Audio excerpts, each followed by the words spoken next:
What is this foolishness? How many dreams can you shape in a minute, an hour? The kind of clean you like best. Lost 3 of my teeth, too.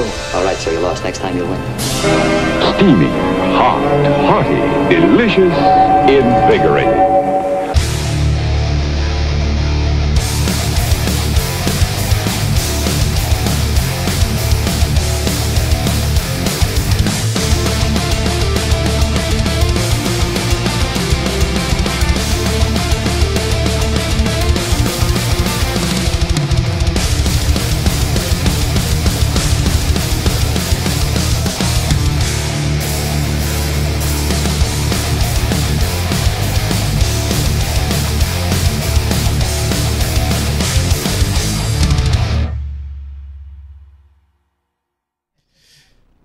Folks at home, how you doing tonight? Hope you're having a wonderful Wednesday. I know I am. Post-election, a lot of people concerned, frazzled, discombobulated about what happened in the election yesterday. Guess what? We don't care. We're not going to be talking about it tonight. Screw politics. We're talking Fish My City show tonight. It's going to be a great show. My co-host, the crust of the show, to my right, the one and only, Mr. Peter Glusick. Pete, how you doing tonight? Man, I'm doing good. Looking good. Good to see you. And, you know, survived election. I'm enjoying your little cheat sheet on the sponsors. You see that? Yeah, that's high tech. Dude, it's high tech. This show, we don't spare any expense. And as you notice, that cardboard is Cardboard proof. and Sharpie. It's testament to it. Cardboard and Sharpie. I like it. It's going to be a good show tonight, Pete. Joining us on our casting couch tonight, two very amazing components to this show. To my left, the one and only, skinny Dave Brodzik. I went the opposite way this time to see if it works. Explain why I'm skinny this time. Okay. Yes, I did. Because I was using your nicknames, and I happened to put, I think I put Worf, Fat, and then Dave in that list. Yeah, when I should have did like Dave, Worf, Trooper, and Fat. I probably should have left Fat at the end. And then he went on to call Eric Boy. And then Eric's You know the what I boy. mean? Well, he's a small boy. Speaking of small boy, sitting next to Dave, Beck, man, you've become a regular fixture again on the show. You sort of went away, and now you're back. Miss Rebecca, how you doing tonight, Beck? Good, good. Yeah, I'm glad to have you here because you got to know the cast, the production team of Fish My City as well as I did over the last 6 or 8 months, and I'm glad to have you here to grill these guys and ask them questions and find out about who they are. I'm here for the grilling. Here for the grilling. Who are you wearing tonight, by the way? And let me get a close-up of the sneaker. God. Look at my sneakers. Are they not amazing?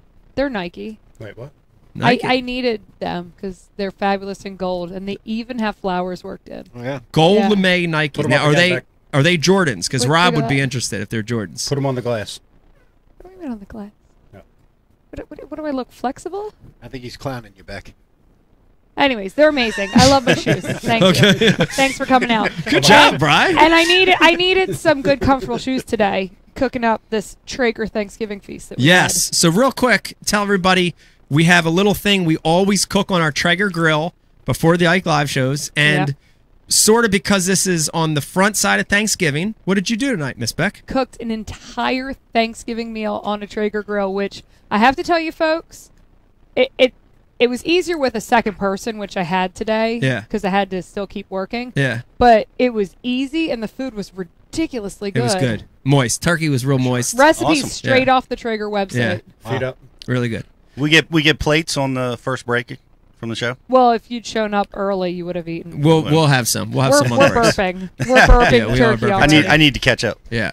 Continue with the room. Sitting in the back in the booth tonight, we've got the one and only Brian Carpenter pushing buttons, making plays. Sitting next to him, the one and only Eric, the intern, small boy, on the IMs tonight, making things happen. Eric, you hustled all day. Eric, by the way, I just want to let everybody know, Eric's been in the office since literally 10 a.m. He's still here working. Appreciate that, Eric. I appreciate it, small man. Yeah. Small boy and small man. Wow. Real quick, we're going to break the sponsor rundown tonight, people. We're going to break it up. We're going to announce 3 of them now and 3 in every segment. We want to thank, of course, the title sponsor of Ike Live, Mystery Tackle Box. It's like Christmas to your doorstep once a month. Pete, we will be doing an unboxing tonight. We're the only live podcast that does an unboxing. Also, want to thank Line Cutters. It's special, Bri, because we're going to have a little special guest from Line Cutters. Do we want to say who it is? We want to surprise everybody. Let's surprise everybody. We got a special guest from Line Cutters calling in to talk about a little promotion going on, Pete. No Shave November.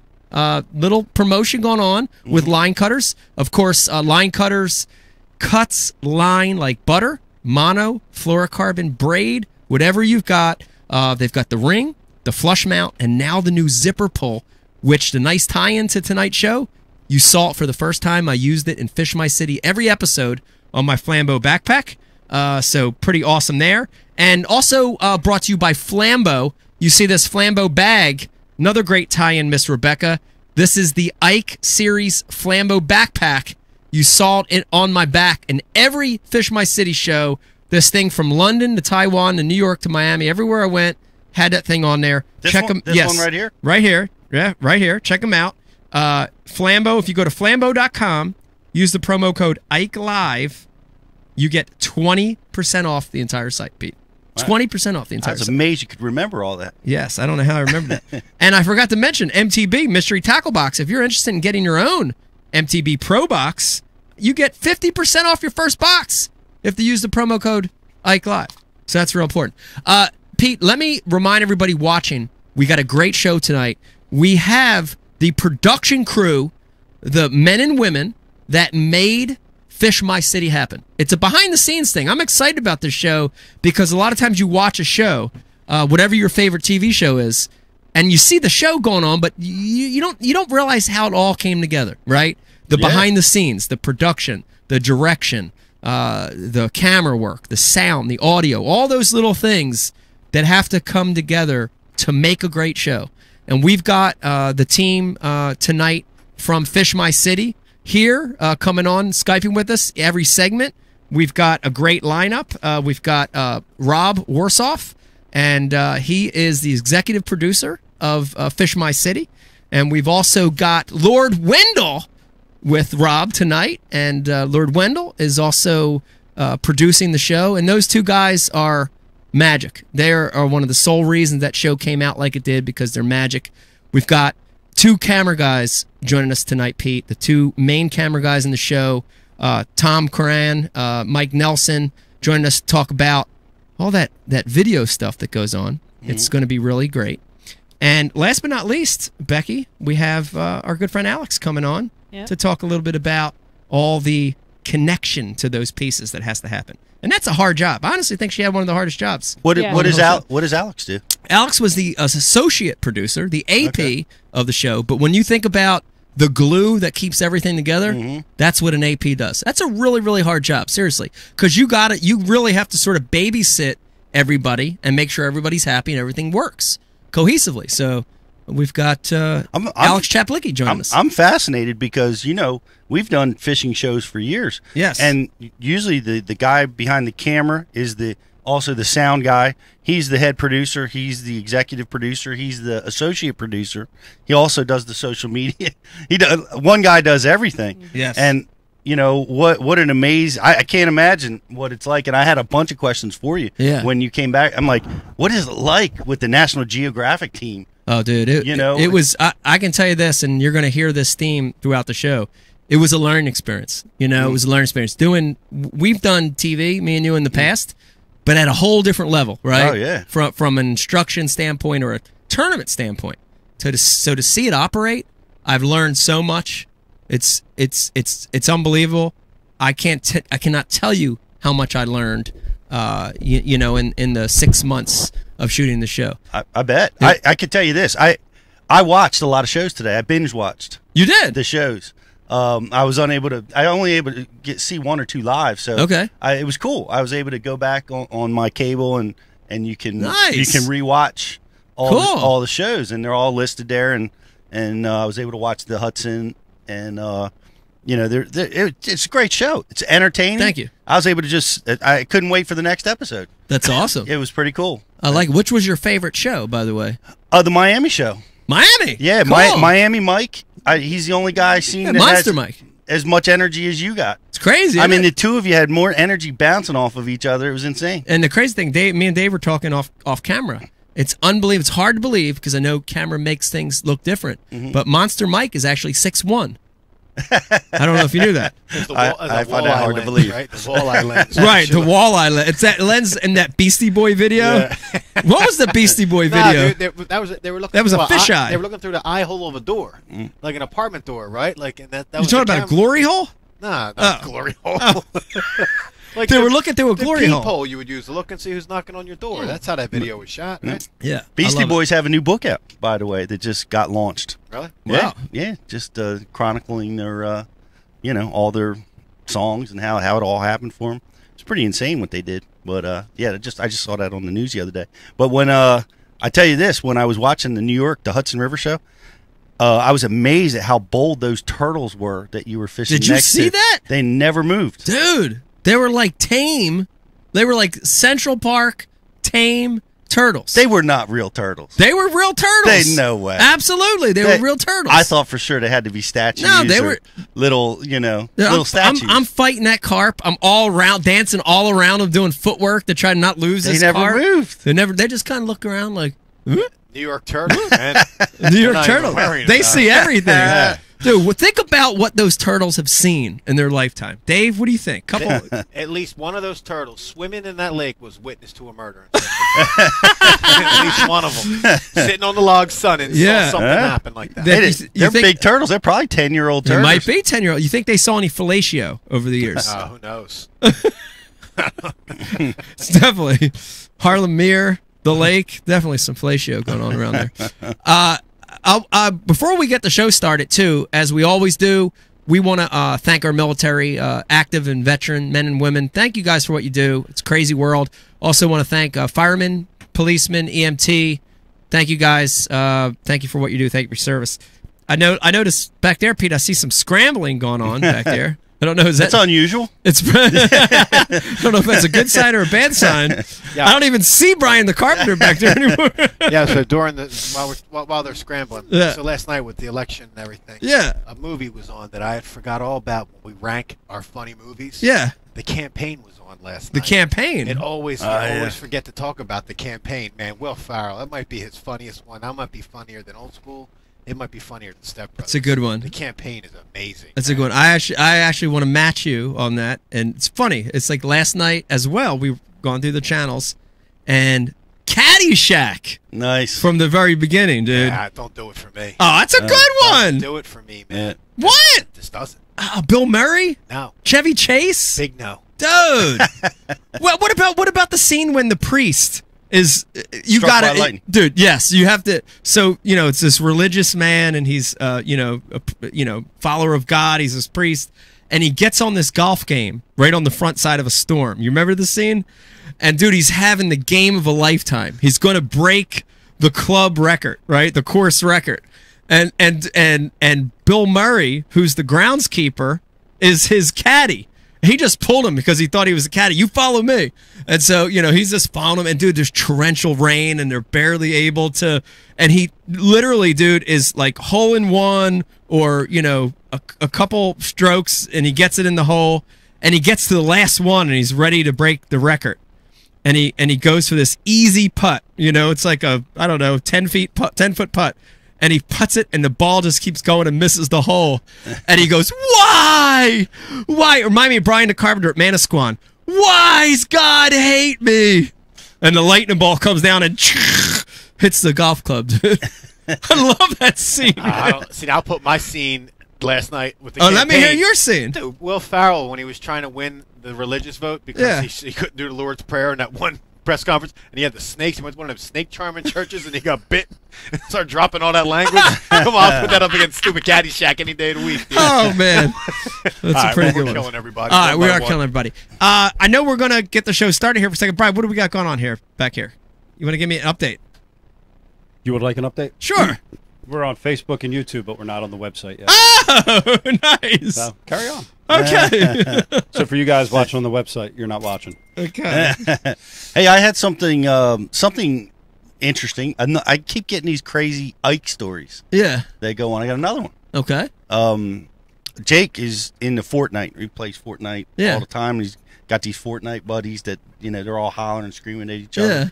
And anyway, the two of the kids that he plays with are in my neighborhood. They're like, man, they're like the couple streets away, real close. Yeah. And it turns out their father, his name's Bob, and he's in your book.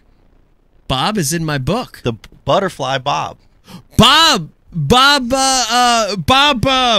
Soaker. Bob Soaker. Bobby Soaker. I think. Yes. I don't. Come on, Runnymede guy, Bobby Soaker. I don't remember Bobby Soaker. Over by Hershey Lake. He said he fished with you when you guys were super little kids. Dude, in fact, we fished Bobby Soaker. If you're watching Bobby Soaker, shout out to Bobby Soaker. We fished Hershey Lake. We fished Timber Creek. Of course, some of the iconic Green Acres spots like Babbly, Bear-Ass Beach.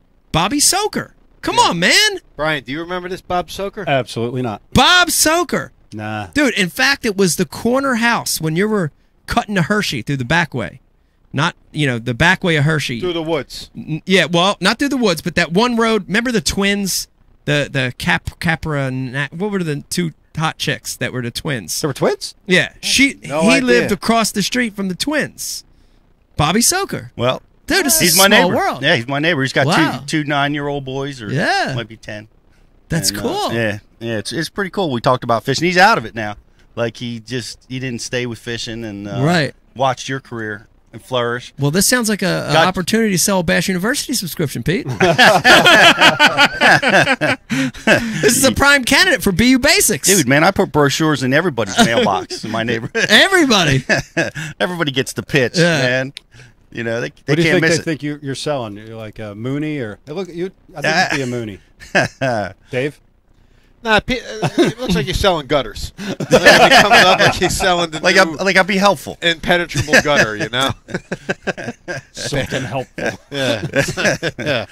Well, something helpful. Brian, what's you want to just try to stay on schedule then, or what do you want to do? Yeah, keep talking about stuff. No, but I mean, I'm just looking at my watch here. The time constraints we're up against with some of the guests here. Oh my God, yeah. You know what I'm saying? Yeah. What are you thinking about? We got our first guest on the line right now. Okay. And hang on there. Sorry about all that. All right, I think we've got our first guest joining us. I told you there was a surprise guest joining us.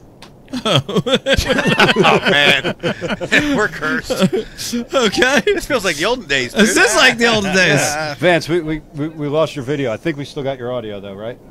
I'm here, brother. All right. Okay. I told you. I gave you a little precursor that we're going to have someone from Line Cutters, and we've got one and only Vance on the phone with us. How you doing, man? Good. How are you doing, superstar? Good. It was funny. I just looked just to let you know how good the show's running so far. We just had a little title bar under your picture, and it said "Boyd Duckett." So I guess the first question is do you have Boyd Duckett money? You know what? Someday I will have Boyd Duckett money. Kind of looks like a young Boyd Duckett. Yeah, you could be a young Boyd Duckett, like the milk magnate era. Yes, he had the milk trucks. Yes. Well, I want to tell you the other thing we mentioned, Vance, and I don't think I ever got the personal thank you, but I had an opportunity to field test one of the first, if not one of the first or second or third only in the world, because I know at the time how important it was, line cutters that attached to a zipper pull. And I had it on my backpack through all the Fish My City series. I want to thank you for that, man. That was cool to get to test that product out. That was awesome. You got the first one, Mike, and we thought, no better person in the whole world than to have you test it out. And when we found out, we had no idea. I mean, you didn't tell us, or we had no idea that it would be on your backpack during the filming of Fish My City. And we were so stoked. Every time we see you walking with that backpack, my wife and Cullen, we all gather around. And we're like, I see it. Yeah, I tell you, it was a blessing, and one of the things, Pete, with traveling, especially in the shows we did overseas, they're super funny about any kind of tools, right? You know, from scissors to pliers to, you know, on the international flights, if it was in your bag, it was okay. But I'm talking about even just little commuter flights or, you know, train rides. They were super funny about that stuff. Great thing about that is, dude, that zipper pull was on there all the time. It never came off. Never got flagged. I could cut line in a pinch anywhere I was at, dude. I'm talking sewer. I'm talking canal. You know, anywhere I was at, it was right at my fingertips. So thank you for that, Vance. That was awesome. Absolutely. That's so cool to hear, Mike.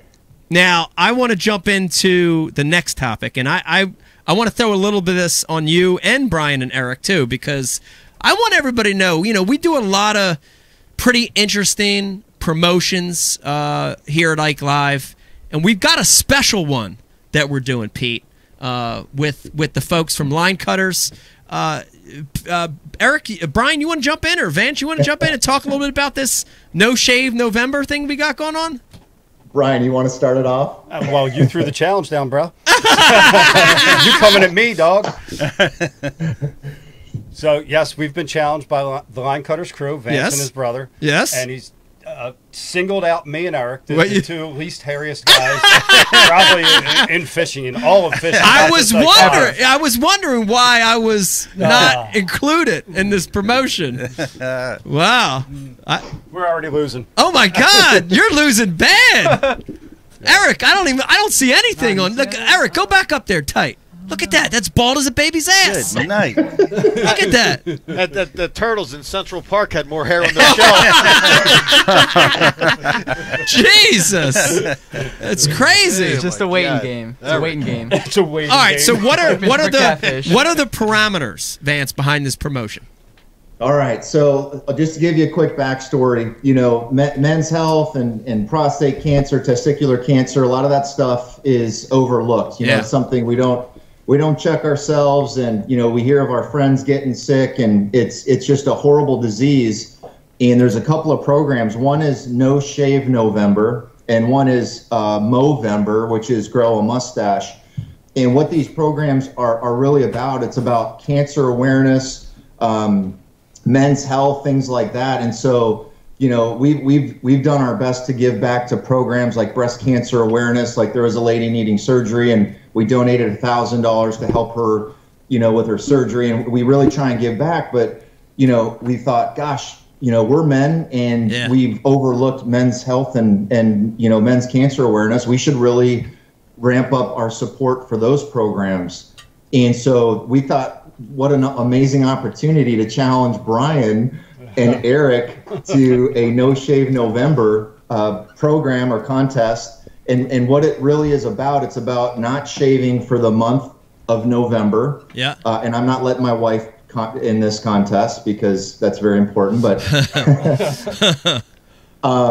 so you don't shave, and then you save all the money that you would have spent at a haircut or shaving on shaving cream or whatever, and donate it to Men's Cancer Foundation. So there's two different programs, and we thought we're going to do the No Shave November. And the cool thing is, we're going to weigh our facial hair. We're going to trim it and weigh it, and the loser has to eat a clipping of the winner's beard hair. Oh! Wow, God. I'm so excited about this. I like it. I like what I'm hearing right now. I like this approach. I got to be honest with you, though. Normally on these things, you know, I would say pretty in the middle on who I think is going to win and who I'm rooting for. All right. Brian and Eric ain't got no fucking chance. I think Vance's wife would beat Brian and Eric. Oh, definitely. Definitely. All right. Hey, honey, did you hear that? You're probably right, but but you know, here's the other thing, though. You never know. They got a lot of these formulas. If you go to CVS or Walgreens, you see all these like Grecian formula. You see these things for balding spot. I don't know, whatever this stuff is. So look out, man. These guys, Vance, these guys always push the limits on what's legal and what's not legal. Performance-enhancing drugs. I have that bald spray. We could just put it on their face. You got to watch these guys, but I'm gonna check them for you. And this is gonna be a cool contest. The other thing, I want to tell you, man, this is awesome what you guys do. I got to tell you, Vance, we've been working with Line Cutters for a while. I love the product, but what I love more is that you guys do great things. You really do. You do great things. You do so many good charity pieces, and that's so cool. There's so many companies out there that don't do that stuff, and it's so great that the things you're doing. I appreciate it, man. Everybody here at Ike Live appreciates that a lot. So thank you. Hey, Vance, I have a question though. So like, the guy you're doing this with can grow like a lumberjack beard, right? So what would be a more lopsided challenge? The two of you guys that can grow masculine, strong, fertile beards, against two guys that can't grow any, or Mike and Pete versus insert any YouTube star, fishing star, like like what's more lopsided? Mike and Pete versus any YouTube star in fishing, or you and your lumberjack brother versus the two puberty boys behind you? Puberty boys. You know, when I make a bet, I like to make a pretty safe bet. Yeah. So I feel pretty good about this, because the last thing I want to do is eat one of Brian's beard hairs. Well, here's the thing, Vance. One thing about me you don't know yet is it's game on, right? And you may and probably will win this one, but as Dave and Mike can attest, the game never ends. So I will see you at the Classic. I will probably buy you a drink. And we'll leave it at that. Probably eat some of his hair. You'll probably eat some hair. Vance might owe you a drink, but you never know. I mean, Brian could highly condition the one hair that grows, and it might be really heavy. So are we going with length of just the longest hair, or going with overall weight? Weight? Yeah. Oh, all right. Wait. Yep. All right. Well, this is a great promotion. Here's the thing. So we've got a few more Ike Live shows coming up real soon. Vance, can we get you back on in the next one? Because we're going to have one like another 2 weeks. Can we get you back on? Because we really want to see the progression of this.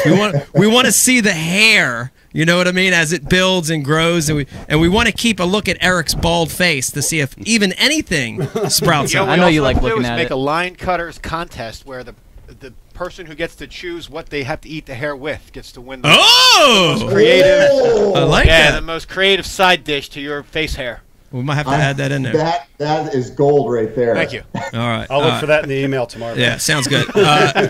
Vance, thank you again for coming on, and we will see you next show to do our comparison. Awesome, and congrats, Mike, on Fish My City. I tell you what, we knew it would be a pretty cool show, but man, you hit a grand slam. It's like a Anthony Bourdain and a super awesome action-packed fishing adventure all crammed into one. So, like, no BS. That show is unbelievable, and congrats. We've enjoyed watching it. Thank you, man. I appreciate it. Thank you very much. All right, guys. Thanks, Vance. Yes. Good luck in the contest. Cool contest, man. I like it. I like the kicker to it, Pete. To me, was eating the hair. Like that. Really, that's Mike. That's disturbing. So disgusting. Yes. Disturbing and unique all in the same breath. That's like the Herschel Walker trade. It Why is. would you even accept that deal? I don't know. They ain't got no chance. They ain't Who got no printed chance. this thing tonight? I did. With the color coding and Yeah, I everything? color coded it. Bri, he's stepping Bri, it up. you better step your shit up, bro. I saw. All right, so Bry's written on the back of a Wawa.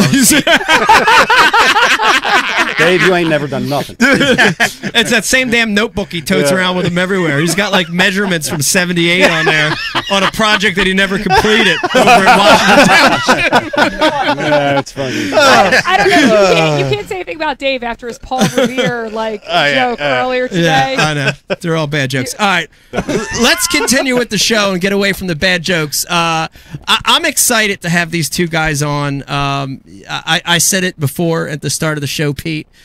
In my opinion, this whole show is because of these two guys. They are the lifeblood of the show. When I watch it, it is these guys that made the show shine. They were when I met them for the first time, the first day of the shoot. I didn't know these guys from Adam, and now here we are 8 months later, and I consider them friends. And they're really, really good guys. Joining us now live from the mean streets of Los Angeles, Rob Warsoff and Brian Wendell join us live.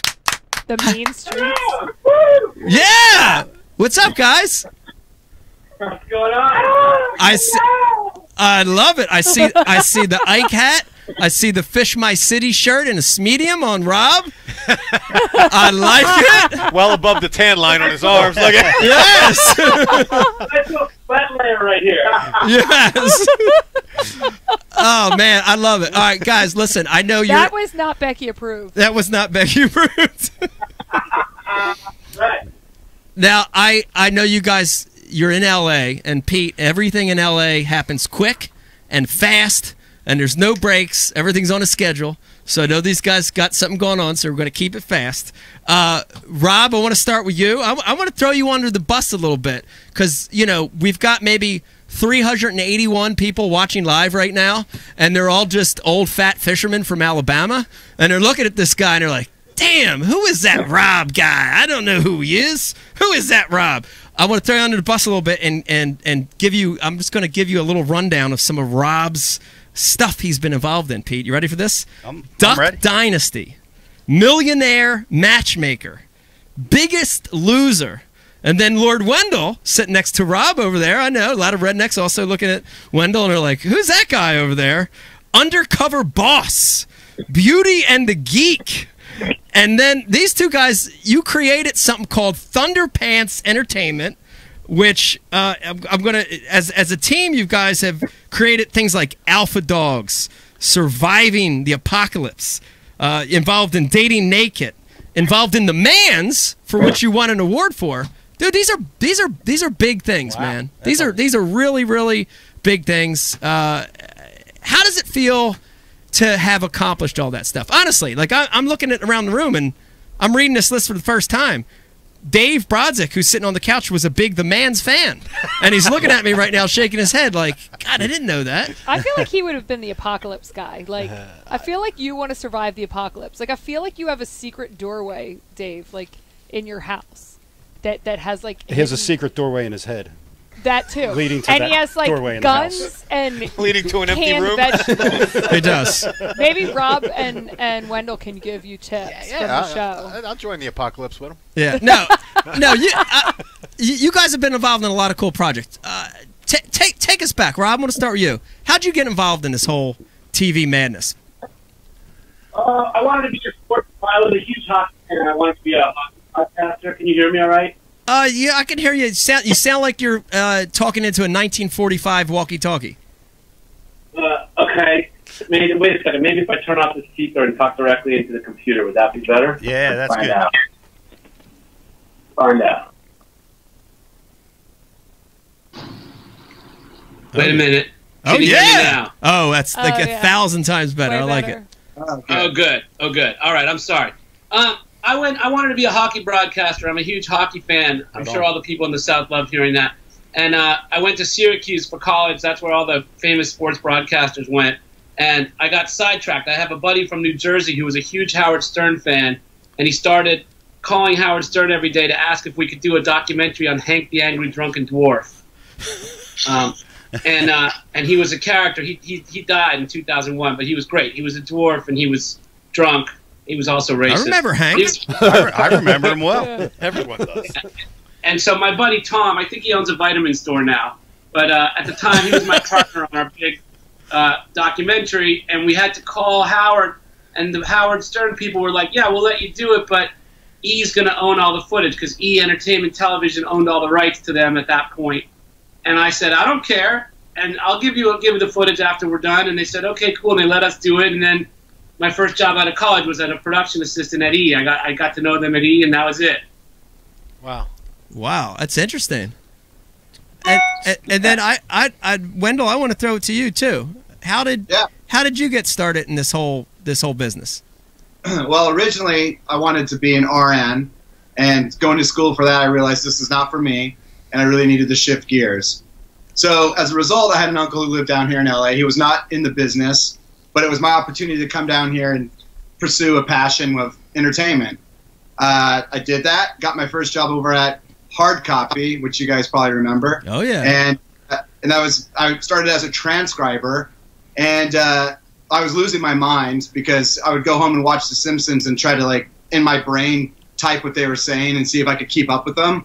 So I'm like, this is not working either. So after talking to my my boss at the time, I had asked her, hey, you know, thanks for the opportunity. Is there any other positions? You know, I'm actually interested in editing. And she's like, oh, well, there's a spot in the tape vault. And so it kind of went from there, and I just worked my ass off, picking up, you know, classes and staying as late as I could with the editors and learning as much as I could and just putting in all this sweat equity. And now we're here. Glendo's a post-production genius. 12 years I never knew you were going to be a nurse. Yeah. Man, you should have done that. I still can. That's way more stable and you can always fall back on it. I got my LVN. I never knew that. Yeah, I got my LVN, and then I was going for like my RN. That's like literally finding that out about your wife after 12 years of marriage. we're a married relationship. That's over here. crazy. You are. I got to tell you, guys are more of a married couple than anyone I know. I'm serious. But you make each other work, which is amazing. Like Rob. Good yeah. relationship do that. And you're saying that to us while we're coming to you live from West Hollywood, California. Now, I want to know a question. Like you just learned about the Wendell being a nurse. I want to know. I don't think I ever knew how you guys met. How did you guys meet? We met at 3 Ball Entertainment, where I worked on Breaking Bonaducci, and Wendell was the post soup, and then we worked together on Biggest Loser. And I just got one funny little anecdote for you about that. Yeah. Between season 1 and 2 of Biggest Loser, I went back home for like a party, and I saw this distant cousin who I hadn't seen in a long time. Her name's Samara, and she's like, "What are you up to these days?" I didn't know what I was doing, and I said, "Oh, I'm actually going back to do Biggest Loser." And she looked at me and she goes, "'Cause I'm fat." She goes, "Oh, good for you." Dude, I was competitive. Oh my God! Oh man! Wow. All right, so you guys met in the business, and then at some point you created Thunderpants, and so give me the story behind that. And before you do that, why the name Thunderpants? What I love the name, but why? It's something we used to say, like, "What's going on, Thunderpants?" Yeah.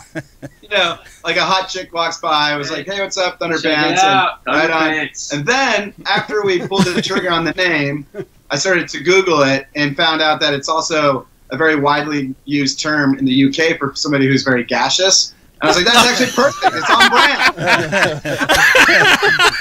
brand. Works on both sides of the ocean. No, the truth is, I did a cop show in Indiana for CBS called Armed and Famous. See, by the way, it's funny, you read our credits, but there's literally like 100 others that no one's ever heard of because they never made it to the light of day. But there's a cop show that I did called Armed and Famous in Indiana, and we got to be close with the Indiana police, various police departments around Indiana, and we came to the K-9 division, and at the K-9 division, it turns out that there's this kennel in Indiana that literally trained like the dog that found Osama bin Laden on that mission, like crazy war dogs that jump out of planes and wear infrared goggles and literally outrank other members of their platoons in the Army and the Navy and the Air Force and the Marines.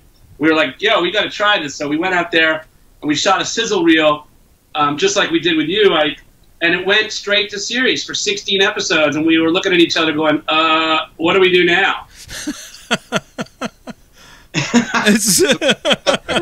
Together a company and haven't looked back since. We've been faking it ever since. Yeah, it's crazy. It's funny how all that business starts, isn't it, Pete? Because we started a business like 6-7 years ago, and it's went nowhere in 7 years. So we've had a lot of that too. We ebb and flow. We have good years and we have bad years. Lots of ups and downs. No, it's got to be the most competitive. It's got to be so competitive to get these gigs.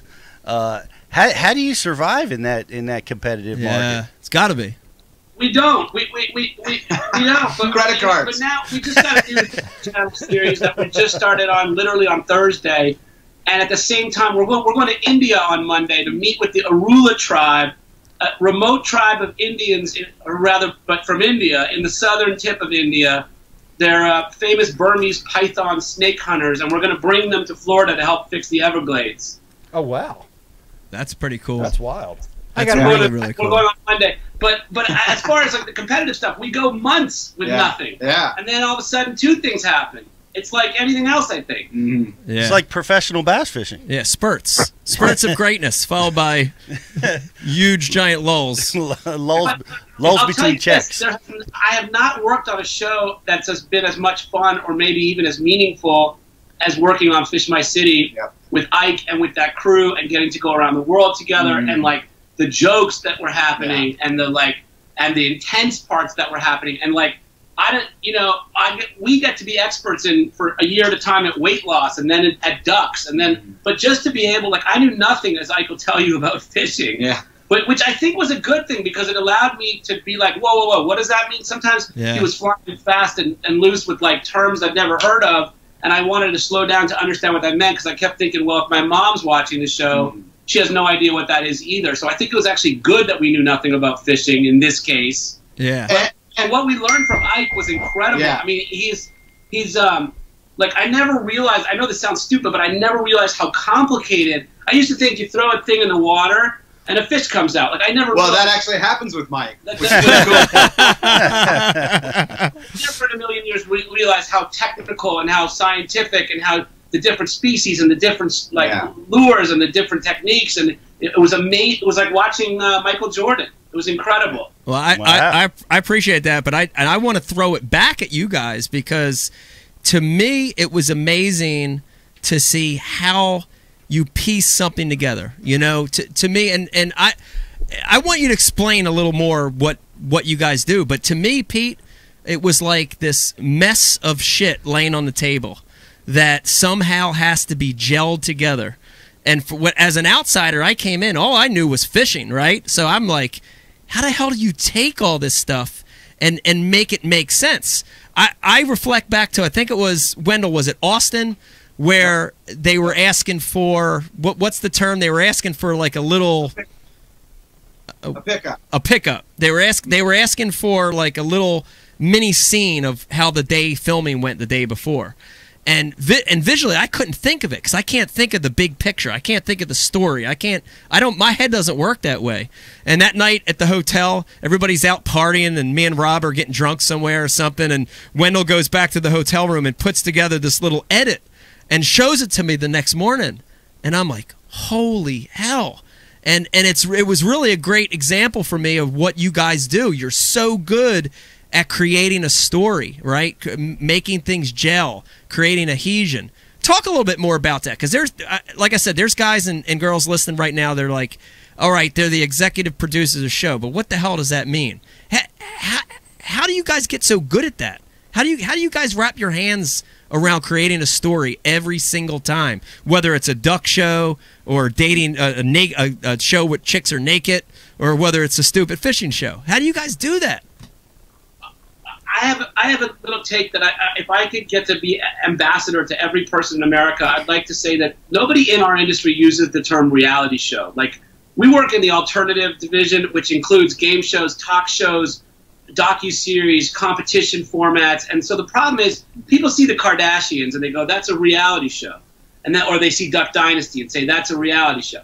But then they look at Deadliest Catch, where people are dying, falling off boats, and they go, that's a reality show. And then Biggest Loser is a reality show. The truth is, those are sitcoms that are scripted, they are game shows, and they are organic documentaries. They're really different. I mean, Biggest Loser was a game show. It was a game show. It was a challenge show. Duck Dynasty was basically me writing a sitcom. Right. In the case of you, and in the case of a real docuseries, you're constantly dealing with people who, A, have careers that are real, that you have to protect, you don't want to be, and B, everybody in America thinks they're going to look bad on a reality show. Not that you did, but on a normal reality show, people think, oh, how am I going to be made to be looked? And our high priority is to try to explain to people at the beginning. Nobody ever believes us at the beginning, by the way, because they don't, you don't trust a complete stranger. That we're going to do our best to try to tell this story as honestly as possible about what happened and how it happened. But obviously the medium of television itself requires that you stitch things together. So if I need you to say, and then you'll never believe what happened, even though it was a week later, it's the only way to tell that story, which isn't, it's not dishonest, it's a white lie, but it's like, you want to be really true and faithful to the footage and make sure that what the viewer is watching is real, because people can sense when things aren't real. And in the Duck Dynasty, they don't care that it's not real because they're just laughing. But in the case of like your show, they want to feel like this is what really happened, and hopefully we put it together in the most honest way that was as closest to how it actually happened as possible. And I got to tell you, one of the things I love about what we did is we did keep it real. We you know, and that was, Rob, back when we met at the diner in Philly, that was one of the things that I always said was important, was to keep it real, to have real urgency, to have, you know, those real things that happen in a day of fishing. And and you know, I'm the biggest critic of this show because I was involved. And the one thing that I think was done right with this show is it's a great portrayal of what really happened. You guys did a great job putting that together. Really, really good job. Awesome. Well, you did a great job. So I give Brian more of the editing credit and the directing credit. I mean, he did an incredible job of, you know, directing. I was focused, Ike, as you remember, more on what you were saying. Well, that's he was focused more on how you looked. So. Yeah, I mean, that's why Rob and I are such an incredible team in that sense. I get it visually, always, and Rob's always going to get it story-wise. So when we're together, we get each other's back in that sense. Yeah. Yes. You know? Yes. And it's very important because a lot of people will say that I'm doing I do both. It's like, no, you don't. Like, you really can't focus. Yeah. Your brain can't do that. But here's the thing. There's also one more important note. Like, it's funny because there are lots of great fishermen in America. And there are lots of great personalities in the world. But it's very rare. Like, what makes you great, Ike, is that you're a rare combination of both. Like, I think of, you know, just a sport I know really well, again, hockey.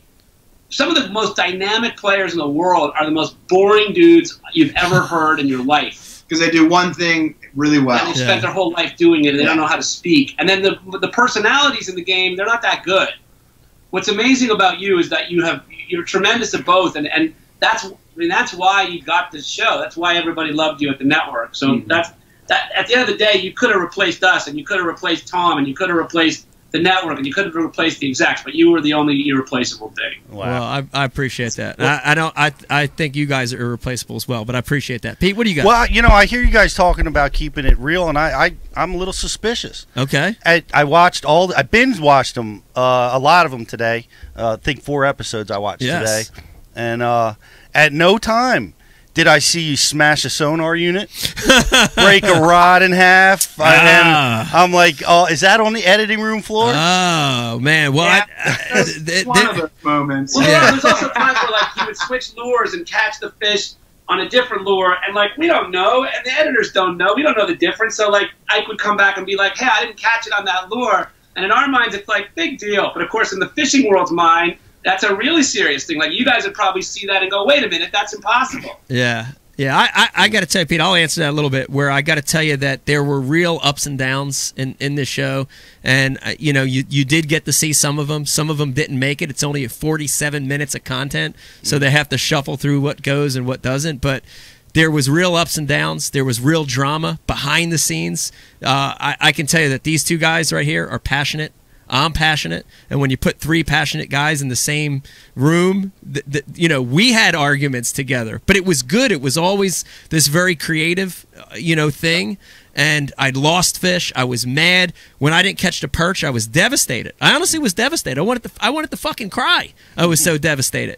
But these guys always made me find a way to turn it into a positive, and it came out so good on doing that. You know, so instead of being a sore loser, they talked sense into me and, you know, made me get through the scene, made me get through the next piece. And that was awesome.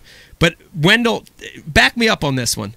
Dude, the fish gods were with us on this shoot, because I can tell you a lot of the fishermen watching right now are saying, how the hell did that happen? You only had 5 days to catch all these species in all these cities. In Miami, 6 species in 5. How did that happen? Pete, I got to tell you. I think you only missed 2, right? I only missed 1 out of the entire series. Only 1. The perch in London? Yeah. Perch in London. The only that bastard perch. Yeah, just in case there's no more shows left to watch. Right. Yeah. Spoiler alert. Spoiler alert. Oh, that's right. Am I spoiling it? I forgot. There's 2 shows left. Oh, yeah. Maybe I didn't catch them all. You're right. Oops. There goes that. They look at each other before we got started, as we're, you know, and our call times were crazy. I mean, we're, you know, as you guys are fishermen, so you're used to it. A production crew, not so much when you're getting up at 3 a.m. in order to get to the fishing hole for 5. That's my favorite. That's not very standard. That's my favorite. All the fishermen were like, we just got to be up before sunrise. Yeah. It's like if sunrise is 6:18. Right, well, that's 2:33 a.m. for us. Like sunrise 6:18. Yeah, so explain. 6:17, which means we got to be like in the car at 3:17. Right. Yes. So, it was a little grueling in that sense. But real fast, the great thing was literally every single day, Ike and I would look at each other in amazement and reflect on the past catches. And he'd be like, dude, Wendell, I'm dead serious. This does not happen. It doesn't. It happened. I said, bro, I totally believe you, but let's not change that. Like, let's keep moving forward and keep this amazing energy we had, because it was such an incredible group effort. Yeah. And every single piece of the puzzle was there, and whenever that puzzle was being fractured in any way, somehow it affected the entire fishing experience. Yeah. And for instance, when we were in London, I had a really bad sinus infection on the plane, and I blew out my eardrum. Ooh. And I had to take a couple, and I'm a workhorse as like Ike is. I could walk around with one leg if it gets chopped off. I'm going to keep going. Yeah. But at this point, I couldn't hear out of one ear, and I had to go to a doctor and all that stuff. And during that time, that's when things started getting very bizarre and kind of hard. And then once we got back together, everything kind of clicked again. So for us, superstition and all that stuff, I feel like we had this really incredible team and the energy, and it was all there. London is also where I saw our PA in his underwear dragging a mattress down the hallway of a hotel. That question may or may not pop up later in Alex's section. Into the female production coordinator's room, and nothing happened. I don't know what happened there. I will forever be curious about that one. I do want to remind you of one moment that didn't make air that was particularly bad, where I learned the lesson. We went to originally never made it to air, but when we went looking for snook, I believe in Miami, and sure enough, we, not knowing the right way to do it, set up. We've met some guy or some famous guy, and he next thing you know, we're on his gigantic boat yacht, Biggie Smalls yacht. Yeah, and we were like, and you showed up, and you were like, no, guys, no, I don't want to be in some. The whole point of the show is rod and reel, walk in the city, accessible, and it was a disaster that night, because it was like 3 in the morning, and we're like, oh God, this is our one chat. It's funny, we ended up getting the snook and found a different way to do it a couple days with a different guy on the docks or whatever. But man, at that time it was like, that was a great example of shit, this is not going to happen, and we're screwed. Not only is that a good example, but that's also a great example of what the things that we have to deal with in the field. Yeah. We have to be able to shift gears very quickly, turn on a dime, and change. Just change the entire creative if needed. So that's another job of ours, where it's constantly feeding that story and making sure it's tracking, and there's the arc, and it's all making sense. And if something's not working, we want it to work. We want to tell the best story possible. So we also can't pivot on a dime. You can't. The other thing is, the hardest thing for people on a reality show or docuseries or anything to learn is you can't just walk into McDonald's and have the cameras follow you. There needs to be location releases and insurance and microphones on people. You can't just. People have this perception that reality shows are, I'm going to go do this and you guys are going to follow, but it actually has to be planned as much as possible, because we need permits and we need there's all sorts of legalities. The reality shows of 10, 15 years ago, it was a lot more run and gun, a little more Wild West, but that's not the case anymore. Yeah, so it's all different. Dave, I know you had something. Go ahead. Yeah, guys, I want to go back to something, because you're about to get a series of weird questions, but I don't want to forget to ask you this. So, you said your next project, you're going to go out to a remote tribe in India, right? Correct. Now, what precautions do you take? And I'm serious. What precautions do you take so you don't infect them with the common cold and extinct them all? I'm serious. It's a good question. Yeah, well, without boring you too much, these guys. There's a guy named Ron Whitaker who runs this one of the world's predominant facilities for anti-venom out of a place called the Madras Crocodile Bank in Chennai, India. And he, like, in the until the 70s, for 2,000 years, this tribe has been making, like, purses and shoes out of snakes and belts. And then in the 70s, the Indian government was like, you got to stop killing the Burmese pythons. And then this guy, Ram, basically created a relationship with them to start harvesting the venom from these pythons to create anti-venom, which pythons, cobras, provide the exchanges, hospital exchanges all around the world. So the truth is, they've already, a couple of the rulers have already come to Florida to try to help the government of Florida and the University of Florida figure out how to catch these pythons. And to a certain extent, they have a have with the Madras Crocodile Bank. So we're not quite going. Yeah, they've been exposed to stuff. Now, however, for us, we have our passport health appointment on Friday where we're going to get whatever inoculations that we need to get. I'm going to carry around a life straw with me and drink it out of bottled water because I don't trust the bottled water because I've read stuff where they pop it and fill it up with their crap water, and I'm not going to get it. I think the question was more about exploiting them, not exploiting them. Well, yeah. Wendell's worried about himself. Yeah. Hey guys, hold my hanky while I drink this fresh water. I saw that documentary about with the two guys going down to Florida, though. I actually saw that on one of the channels. I don't know, but yeah, I saw that. Yeah, so these guys have never, the ruler tribe that we're going to be, these guys have never been never seen a toilet. They've never been in a shower. They've never been to a Walmart, a concert, a race, nothing. So it's more the gods must be crazy sort of fish out of water. Ultimate fish out of water, yeah. Very cool. So what pocketbooks are you bringing back for Becky? I'll take a python. The Strongman show also went, so we're going to do that History Channel show with 4 of the world's strongest men, so stay tuned for that. That's awesome. Going to be awesome. All right, now, let me remind everybody watching, if you've got a question, hit us up on our IM. I do have a couple serious questions, and then before you guys go, we have a little game we're going to play with you. But let me hit you with some serious questions. Rob, I'll hit you with this one first. Most memorable Fish My City show. Most memorable show. Which city?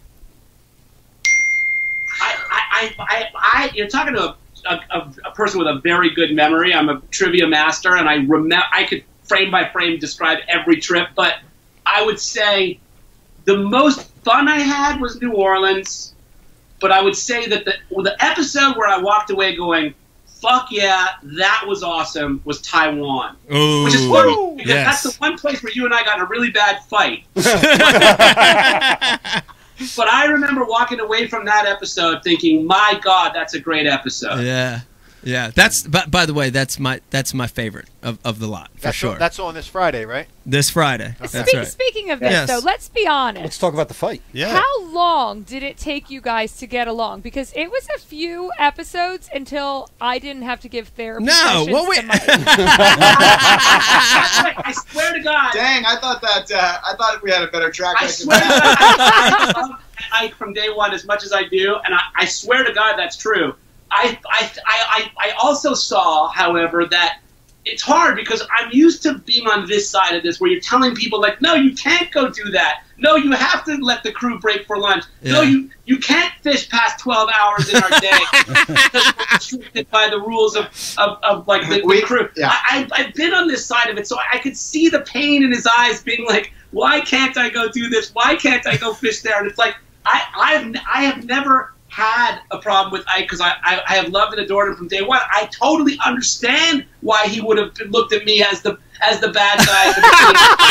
I totally understand. I understand why he wouldn't like me being like, no, I need you to say it again. It has to be more clear because I don't understand this part of it. And to him, he's making plain sense in English. And to me, I'm saying, no, you have to say it in a television way. And I'm the annoying guy. Hey, guys, true or false that you and the crewmen had a code name for Mike and it was Snooky? That's not true. Okay. You know what? I don't think it was ever Mike not liking you, Rob. I think that Mike, like, if you think about where we came from, where we've done like YouTube stuff or stuff on, smaller channels, he was the everything. You know what I mean? Like, I'm a control freak. He's a control freak.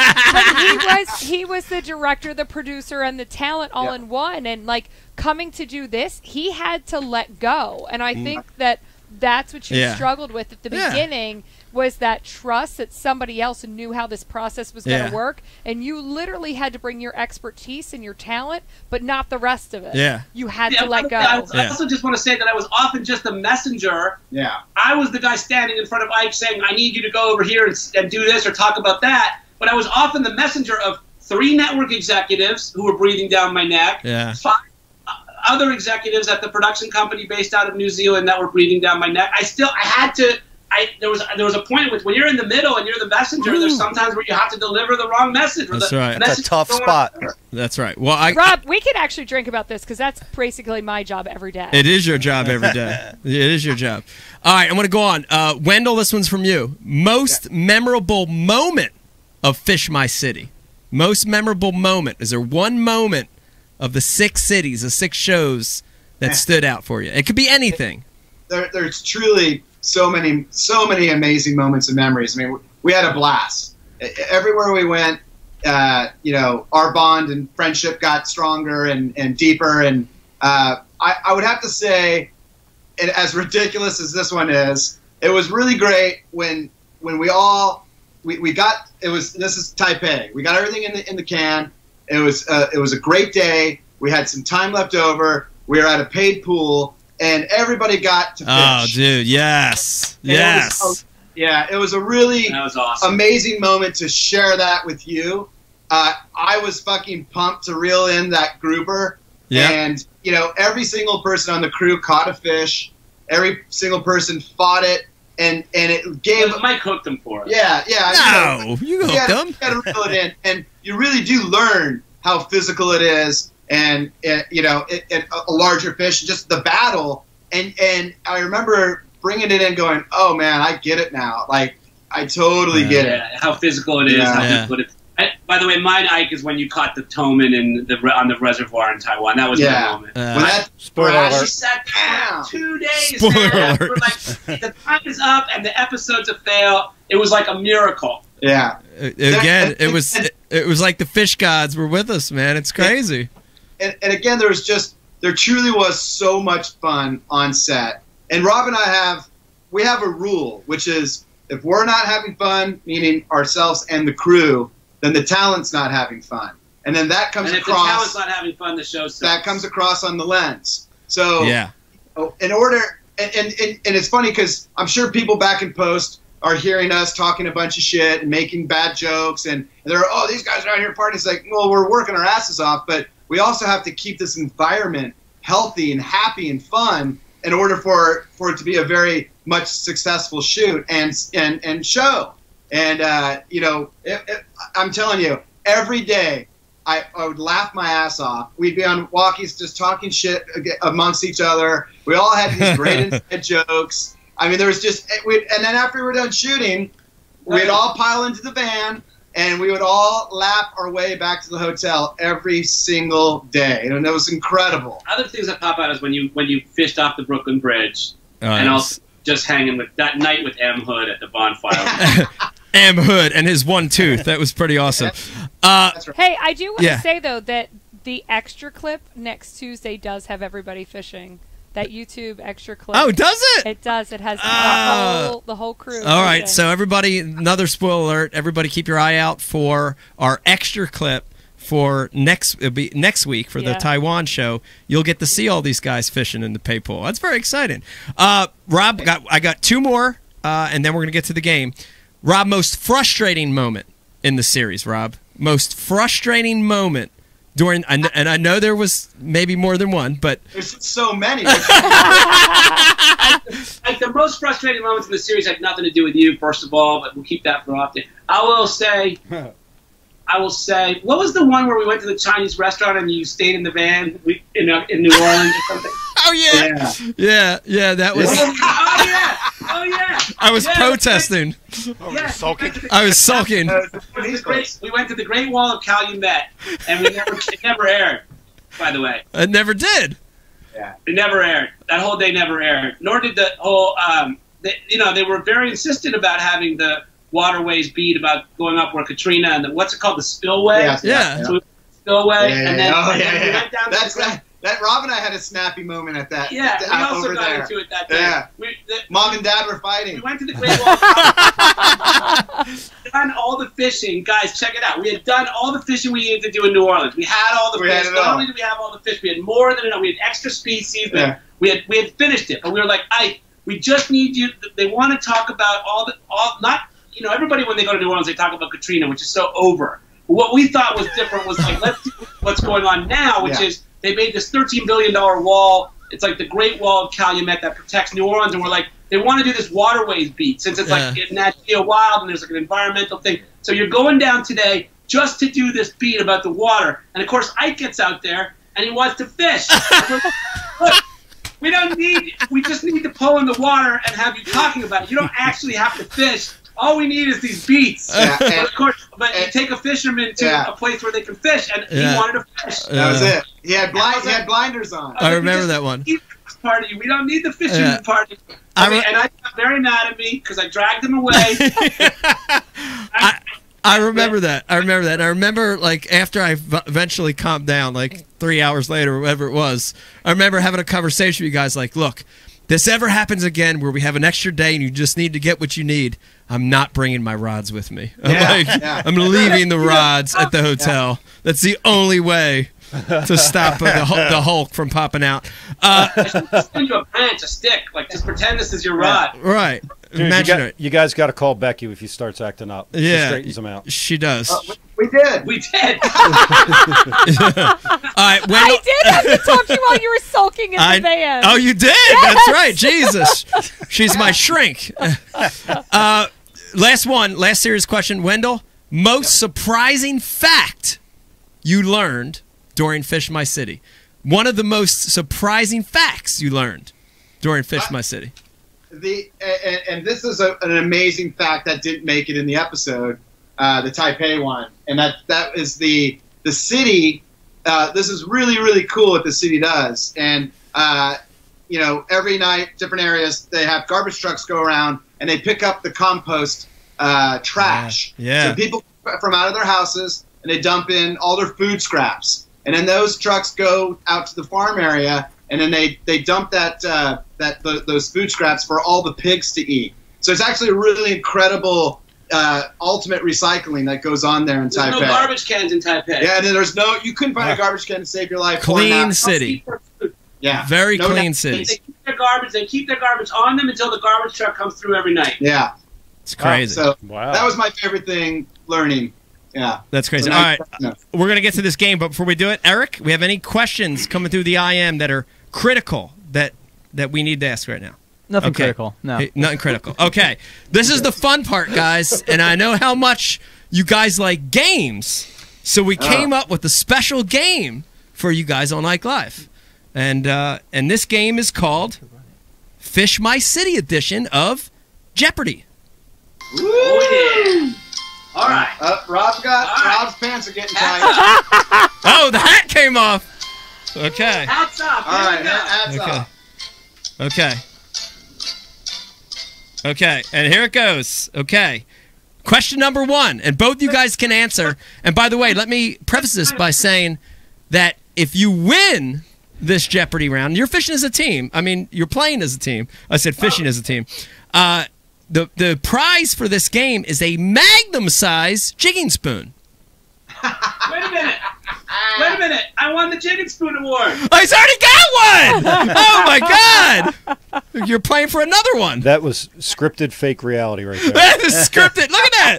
Look at the size of that flutter spoon. Thing's giant. I gave me this award. All right, question number 1. And this is the Fish My City edition of Jeopardy. Question number 1. Now that both of you guys are fishing experts, what country in the world contains the most lakes per square mile? Country in the world. I'll repeat the question. Now that both of you guys are fishing experts, what country in the world contains the most lakes per square mile? And your clock begins now. I'm gonna go with Canada. Yeah, North America. Most lakes? I'm gonna go with Canada. Yeah, that's Canada. And the answer is Canada! Wow. Correct! Wow! Well done. Look at this. Okay. All right, so this is kind of an inside joke that you're not telling people. This is like sort of an Rob inside- is like the Jeopardy guru. He is the Jeopardy guru, and he's Canadian. I just think, like, there's a lot of fishing in Canada. Look at that, right there. So that's a hockey team. All right. Okay, second question. Music was a big part of keeping everyone sane during travel to the locations during the filming of Fish My City. Who is the artist credited with starting and coining the term rockabilly music? Rockabilly music. Ooh, that's a good one. He's the guy for that. I would say, the artist, I mean, God. Rock and roll itself was termed by the guy from Cleveland, right? Rockabilly. Shit. Rockabilly. Who's the first rockabilly artist? Carl Perkins, Chuck Berry. Carl Perkins? Doesn't feel right to me, though. First person, I mean, even Buddy Holly. No, I don't know. That's tough. I don't know. Take a guess, boys. Rockabilly. Carl Perkins. Yeah, let's say Carl Perkins. Carl Perkins. The answer is Billy Flagg. I I was just going to say. Billy Flagg. Yeah. That makes sense. Okay. All right. I'm not a rockabilly guy. He has no excuse. You are a rockabilly guy. I was never into that. Okay. And here's the great part. To win this, you only have to get 4 of the 6 correct. So you're still in the game. It was a metal question. Yes. Question number 3. Fishing in major cities around the world, we saw a surprising amount of wildlife in addition to many fish species. Based on your newfound knowledge of wildlife, what is the national animal of Canada? The national animal of Canada is a beaver. Yeah, it is a beaver. Because it's on the loonie, right? No, it's on the nickel. Oh, it's on the nickel? All right, so beaver? Beaver's your final answer? Hold on a second. Let's just make sure. There's the caribou. There's the beaver. There's the... I mean, the American eagle is the national animal of America, right? Mm-hmm. Or is it just a national symbol? No, I'm going to go with the national animal of Canada being... Oh, I want to say... I think it's a moose. No, it's not. It's not. It's a caribou. Okay. I would say it's a beaver. And the answer is the North American beaver. Correct! Wow! How did he get these right? Unbelievable! I love beaver. Beaver, by the way, because it's considered hardworking and industrious and engineering and truthful, honest, like it puts in an honest day's work, like honest Canadians. But what they didn't know when they chose that is when attacked, a beaver will bite its own balls off. Wow! That's funny you said that because our very own Eric the intern bit his balls off earlier last year. All right. 2 for 3. Okay. Here it goes. Question number 4. For some reason, during filming for Fish My City, we ended up in some of the most shitty rental vehicles ever. On the opposite end of the spectrum, the Plymouth brand of automobiles, which began production of cars in 1928, has become a darling of car collectors. In what year was the last official Plymouth model car produced? Wow, that's good. That's good. It's probably Plymouth ended its production. Damn, that's a good question. I'm going to say 89. No, I think it was 90s. 91. I would go... It's early. You know why? Because I think when Saturn came out in like 90... I would go as far as 97, 98. Really? Yeah. Do you want to call it 96? Okay, 96. Okay, 96. Final answer? The answer is, in 2000, the Plymouth Neon was the last official Plymouth model. But still, I would have still... They're in the ballpark. But that's funny because it became a Dodge Neon. Yeah. Oh, that's fine. did. I mean, it's all part of the Mopar family. Right. Damn, the aughts got us. 2000. Okay, 2 left, and you have to get both these correct to win the game, guys. Pressure is on. 2-2. Okay. Next question. I think everyone has to agree the entire series of Fish My City was a fun adventure.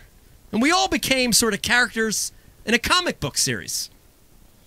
In the comic book series, The Incredible Hulk, what was the original color of the Hulk?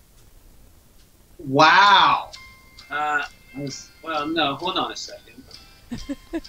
I mean, I defer to the comic book dude. Journey into Mystery. I'm going to say purple. I'm going to say purple. We have a purple? No, hold on a second. Blurple. The Incredible Hulk first appeared in Incredible Hulk #1, I think, because unlike most Marvel characters, he actually started with his own comic, I think. To me, it looked like a leprechaun to me.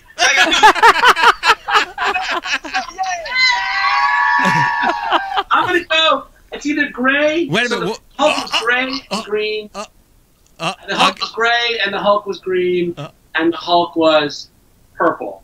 I'm going to say that the answer is. I mean, I know the Hulk became gray when Dr. Banner eventually merged and became a smart Hulk, but I think he might have started out gray. Original. Gray? You're going to go original gray? Shit. Do it. I'm going to go. 2-2. I'll trust you. It's gray or purple? I'm going to go gray. And the answer is gray! Come on. Oh, my God. The answer's gray. Yeah. Really? Oh, It's really gray. Yeah, the answer's gray. It actually started out gray. They had to change him to green because of something in the ink process. A few issues in, he was getting messed up. His character was getting messed up, so they switched to green. The original character was gray. Like, who knows that? Like, that's crazy, Rob. That he got his powers because Dr. Banner ran over to rescue the kid who was leaning on his truck with the straw in his mouth, and he got blasted by the gamma radiation. Oh, yeah. Wow. I don't even remember what I had for dinner last night. I don't either. I have no idea. I have no idea how he does that. All right, last question, and I think this is the hardest. We save for last, and it goes a little something like this. It's not been easy. You guys have worked on some amazing shows and projects over the years. We talked about all the titles at the beginning of the show. And although the ratings for Fish My City have been somewhat subpar thus far, what is the best? What is the best and most fun show you guys have ever worked on? What is the best and most fun show you guys have ever worked on? Hold on, let me start the timer. Go.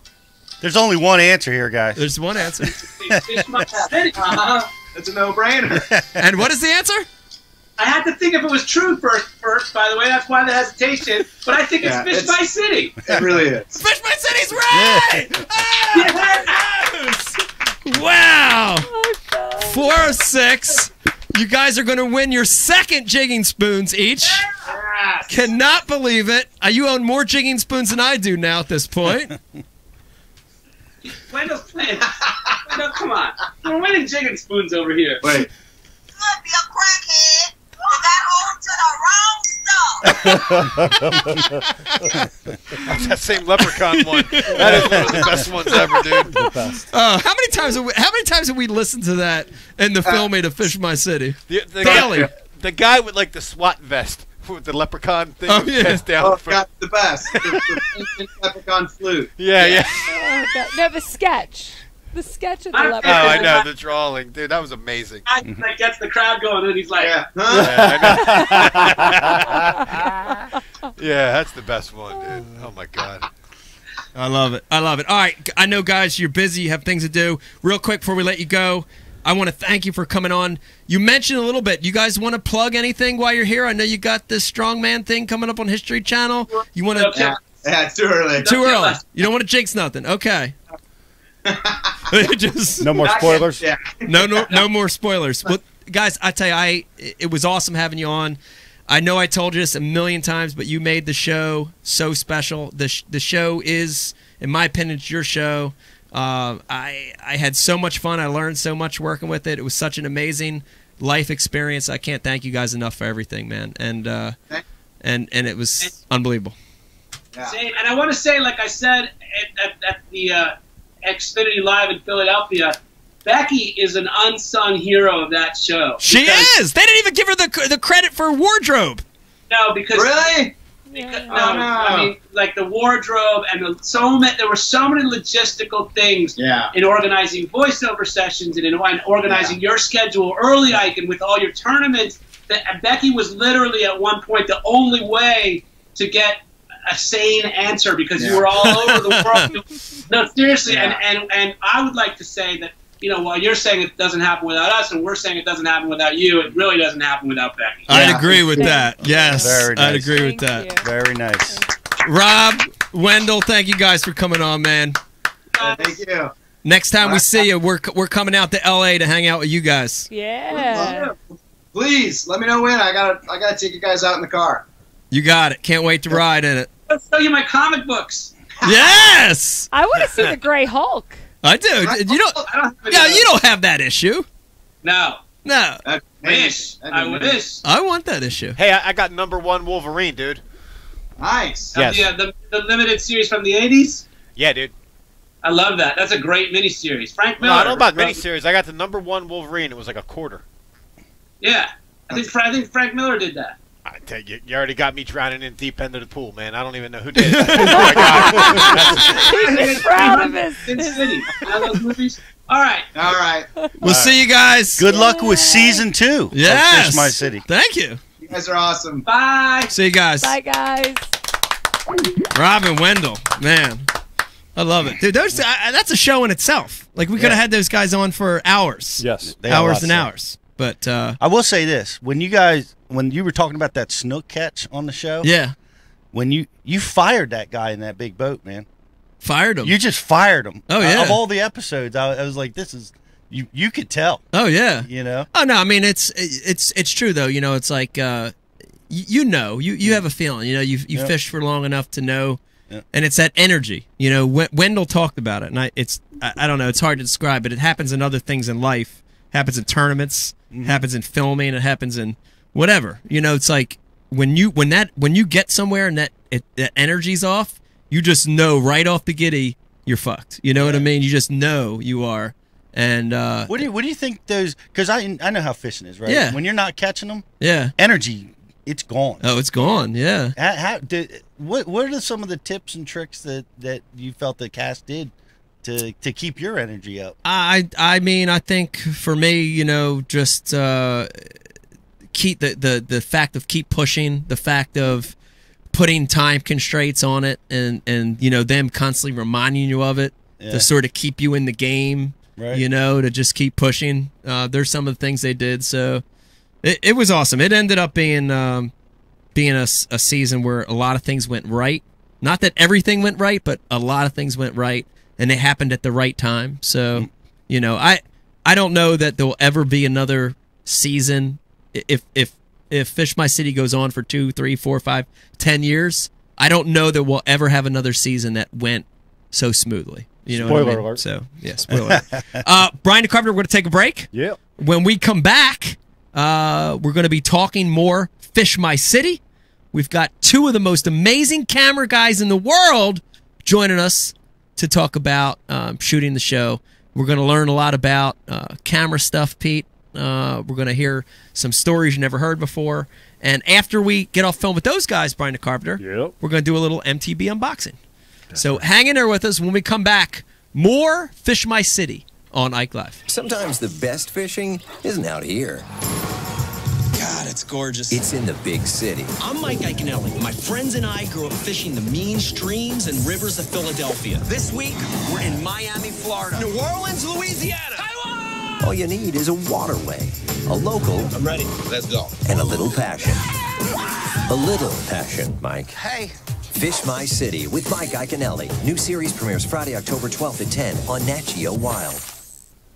I got a surprise for you. You gotta come out. I'm respooling my reels, baby. Oh, hush. Watch your step. Whoa, watch your step there. Come on. Keep them closed. I got them closed. No peeking. Hold my arm so tight. Oh, all right. Ready? 1, 2, 3. Surprise! Oh, yes.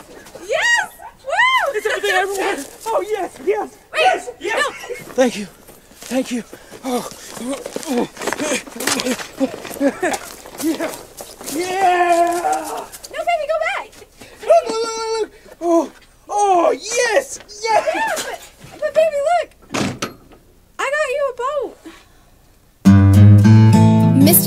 Tackle Box is the perfect gift for the fishing fanatic in your life.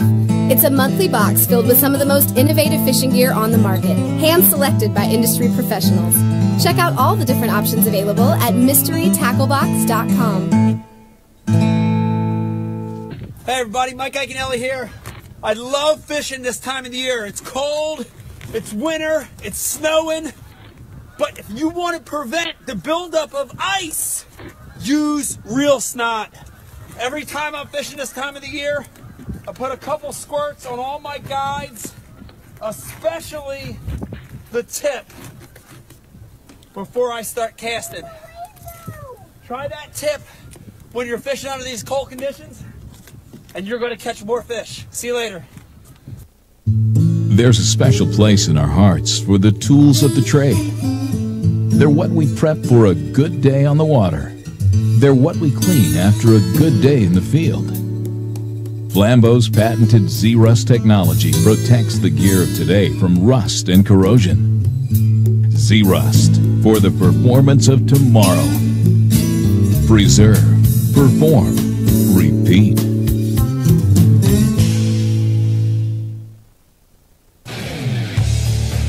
You work hard to catch your fish. TH Marine has two products to ensure your fish survive. The Oxygenator injects 100% pure oxygen into your live well. That increases fish survival by 35%. For the perfect combo, add G-Juice Live Well treatment. It calms fish, stops bleeding, removes ammonia, and replaces slime coat. Get an Oxygenator and G-Juice and keep your fish alive.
Folks at home.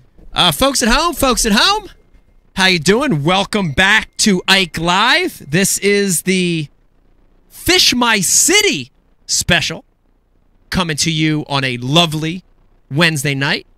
Man, we've got a great cast joining us tonight. In fact, it is the entire field production team from Fish My City. And it's so great to have these guys back on. If you've got questions tonight about anything you hear, from technical questions to questions about something you saw on Fish My City, anything at all, please hit us up right there on the IM next to your screen. You could also ask the question through social media at Ike Live Show, Facebook, Instagram, and Twitter. Pete, give me an honest opinion. Scale from 1 to 10. 10 being the best. Rate Fish My City. I thought you were talking about your pants. Rate his pants. Rate my pants first. These are salmon. Dave, let me say it one one more time. Yeah. Salmon. Yeah, the name of colored pants. That's a solid 9.5 on the pants. They've been a big hit on the message board tonight. But the show's a 3.2, but the pants are a 9.5. You wouldn't know because Eric didn't mention them once. But some of it was content we couldn't. That's because he ate his balls off like the beaver. Yeah. He can't talk. He's in pain back there. Poor Eric. I got to say about the show though, unless you want to talk more about Eric's balls. No, you get. Yeah, probably not. I really like the National Geo take on the show because we hadn't really seen much of that in a lot of the other fishing shows that where who was it was Henry VI, the king of England. Yeah. Like he was the first one to put regulations on fishing.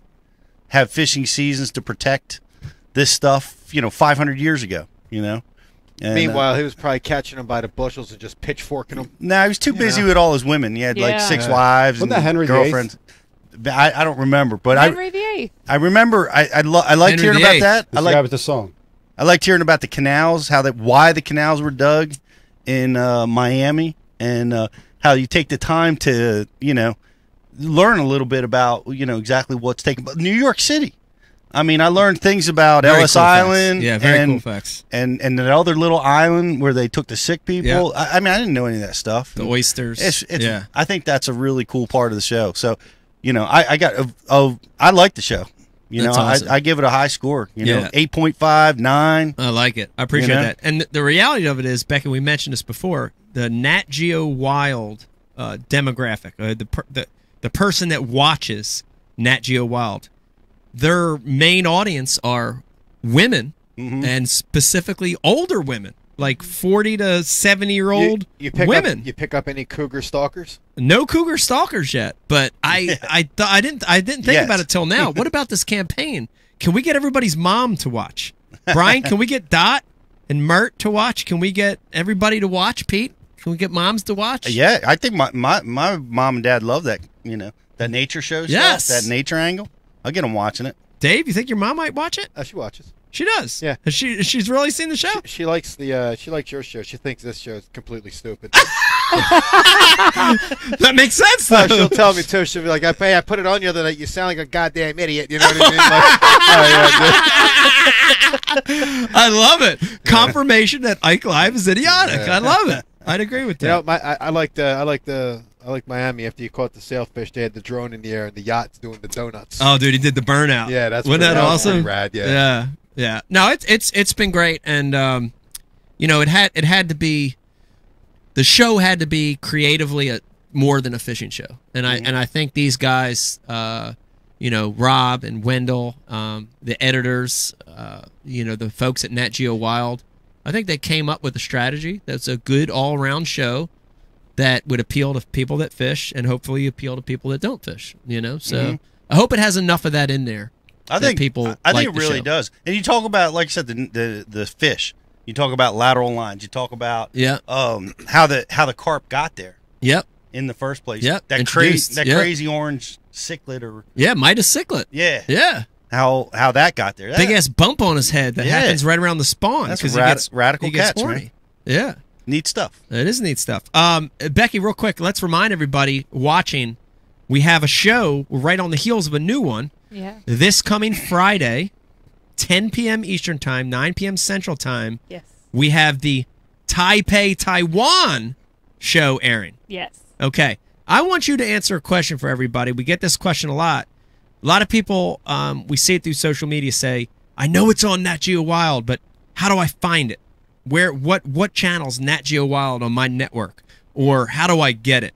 Can you point them in a direction? Where do they go need to go look at to find out where it's at? We were actually checking Wikipedia for people, because Wikipedia, if you search Nat Geo Wild, it does list all the stations and the numbers, depending on who your provider is. Yeah. So that's what we were using. But I mean, if anyone specifically cannot find it, just send us a message through Facebook and we'll help you find it. Gotcha. Yeah, because I know it's different. There's some. I can't say a station because every provider is different. I mean, it's 109 on my deal. 109. Yep. Or I push the button. Or push the button and talk into it. Watch Fish My City. Yeah. Boom. Does right up. I talk my remote. I have no idea what number anything is on there because I talk it, and the kids do the same thing. It's really bad that we do that. I just want to jump in and wish a good friend of ours, Pat Renwick, a happy birthday. Oh, happy birthday, Pat! Yeah, happy birthday. Yes, Pat Renwick in the house. Turns 55 today. Wow. But yeah, he's very happy that we're doing a show tonight on top of his birthday show tonight.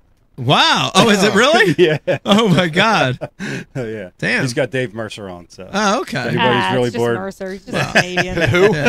Another Canadian. Just another Canadian. We had a Canadian on already. Just another Canadian. Those Canadians. You know how they are. Happy birthday, Pat. Yeah, happy birthday, Pat. Pat, I'll tell you, Pat doesn't look a day over what, 60? 27 in my opinion.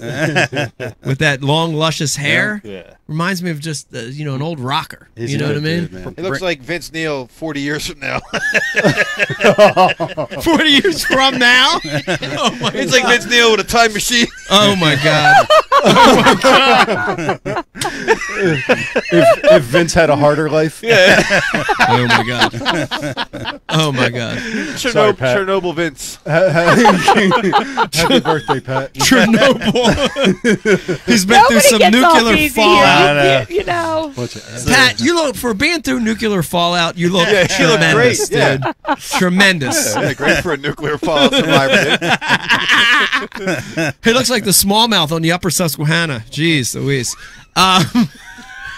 Remember how mad Pete got when we ripped the Susquehanna that time? Remember, like, we mentioned, like, that it was on decline because of the poison? Oh, like, yeah.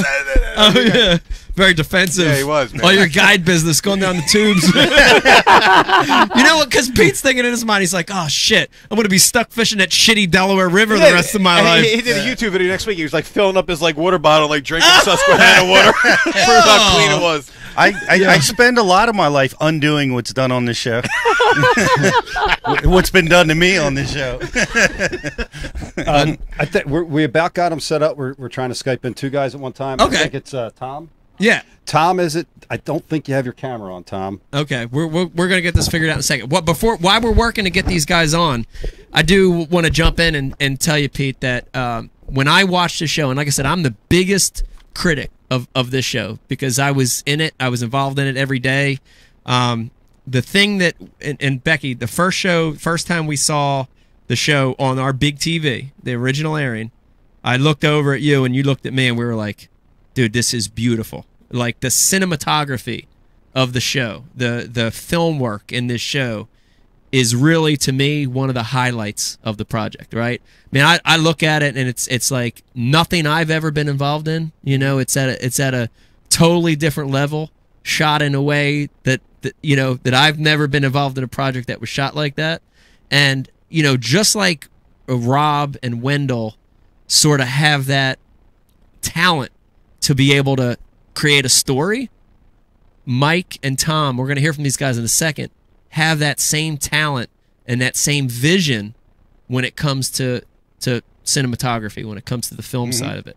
And it's special because I couldn't do it. You know what I mean? Like I've shot shit on my Yi camera, you know, POV stuff, and I don't have that eye that these guys have. It's a talent, and when I look at this show and the success of the show, a lot of it's based off of the film on it, the film work. Now, do I remember this correctly? They shot it on actual film? Well, they didn't shoot it on film. We're going to let these guys talk about it, but they did. Rob was really fought for it early on to get it filmed in a different, so it didn't look like a regular fishing show.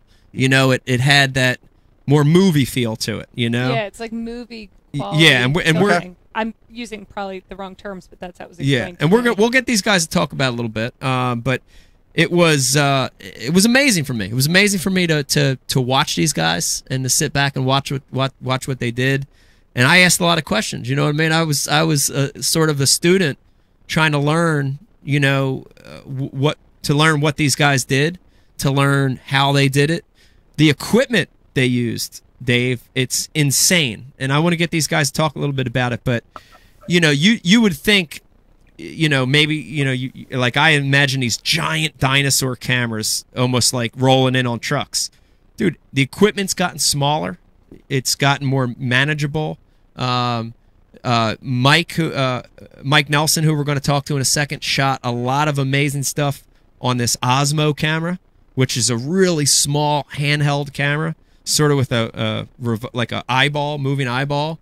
It was amazing. You know, it was amazing to see how these guys are using technology to create amazing stuff. You know, are these guys contractors for Nat Geo? Are they employed by Nat? Like, how's it work? No, most of these guys, including like Rob and Wendell and Mike and Tom, they're freelancers. You know what I mean? And their next job is based off of the success of their last job. You know, so you're going to see that. I'll before these guys come on, I'll run down a little list, and you'll recognize these names. you know, Tom, by the way, is an Emmy award-winning director of photography. Some of the projects that Tom's worked on, give you some, Pete, that you might know. He's worked with David Chang, world-famous chef. He's worked with Chelsea Handler. He's done projects for Netflix, Animal Planet, HBO. I mean, list goes on and on. Mike Nelson has worked on some amazing shows. He's worked on Born This Way, Ugly Delicious, Meet the Pete's. Was that you, Pete? Was that your show? No, that wasn't mine. I think Pete was spelt different, the other Pete. And Billy the Exterminator. Spelt. Is that another Philly word? Spelt? It's one of our stuff. It's like smelt and spelled together. Smelt. Billy the Exterminator is another one he's worked on. So these guys have worked on real stuff. The other thing we're going to talk to Nelson about, he's worked on a lot of extreme sports, a lot of action sports. So he had a leg up when it came to film and fishing, because filming fishing is a little different than filming some of the normal stuff that you see out there. You know what I mean? Right. There's a lot more stuff going on. There's a lot more movement. Balance is always an issue, you know. I want to wait till Tom gets on and we'll talk about. No, come on, introduce him already. Oh, you want me to introduce him? I was waiting. I'm trying to tell you, I can't talk to him but through the microphone. Oh, you're just droning on. Well, I was waiting to see a picture of Tom up here. I can't talk to him. Tell him turn your mic on. Oh, Tom, turn your mic on. There you go. Tom, turn your mic on.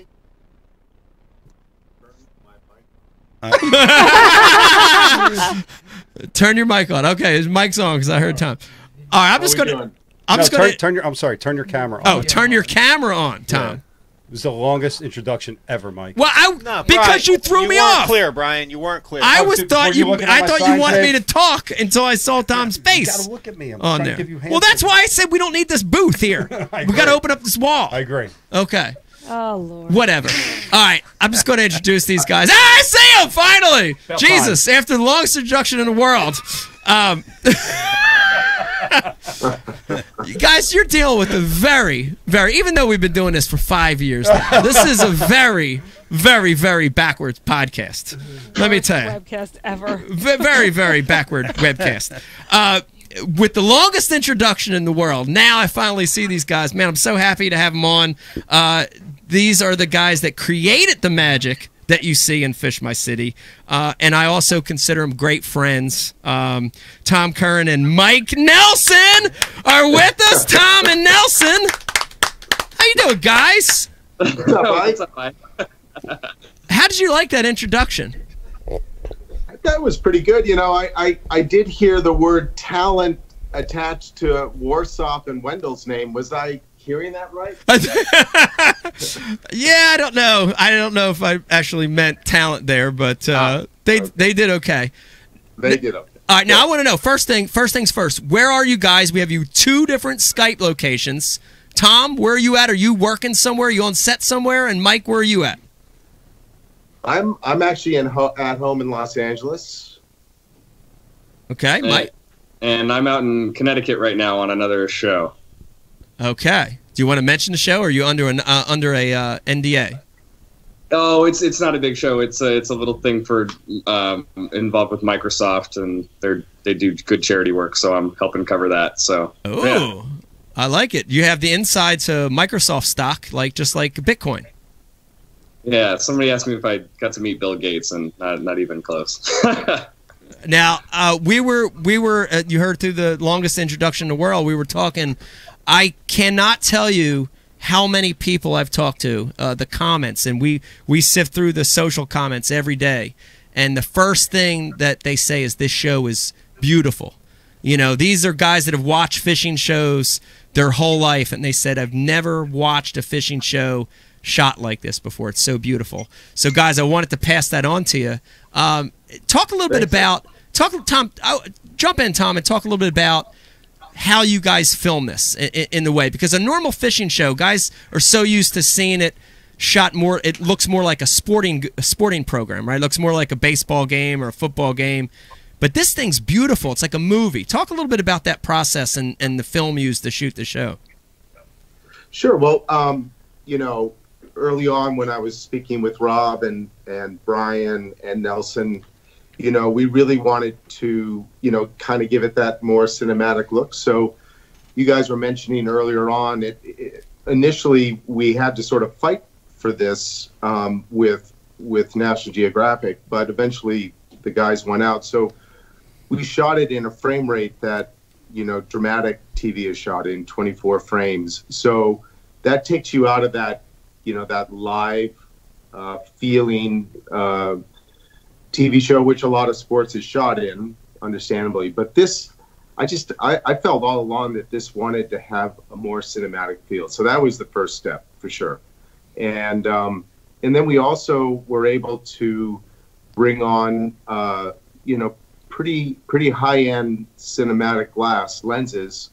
And really that makes an enormous difference in terms of how we can work, where we can be when we're filming you, in terms of either close-up, or a lot of times Mike was off on a secondary boat shooting, you know, 50 yards away sometimes. So that coupled with the drones, and Mike flying the drones, and like you said, the very small mobile Osmo, you know, I think we're able to, you know, kind of paint a canvas that I was pretty happy with it, how it reflected what we were seeing out there, you know? Yeah, it's like I said, it's amazing. It's always one of the first comments you see is how beautiful the show is. People are so responsive to that. Tom, I don't know if I ever asked you this before. Is Fish My City the first actual fishing show you've ever worked on, or have you worked on fishing projects before?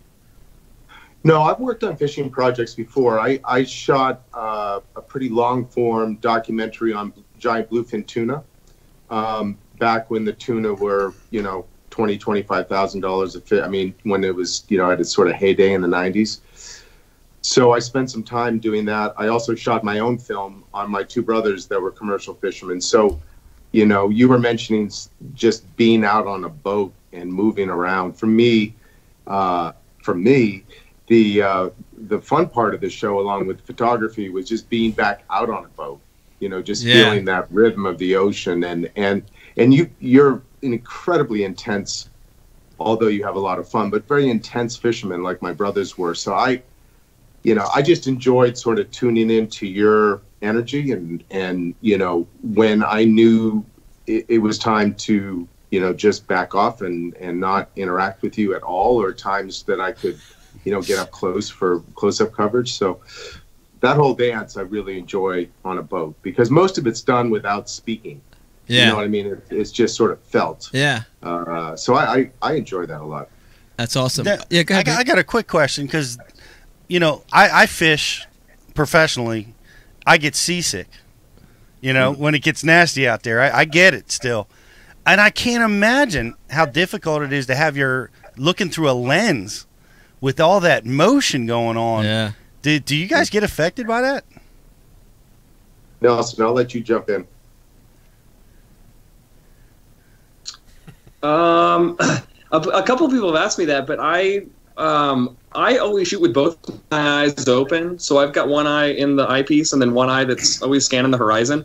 And I think I've heard other cameramen say that they get nauseous in an eyepiece. And I don't know if it's because they've got an eye closed and they don't have a frame of reference, but I feel like because I have both eyes open and I've got one frame of reference, that I can stay pretty oriented. And I didn't get seasick on any times, like in Miami when we were out on the ocean. Yeah.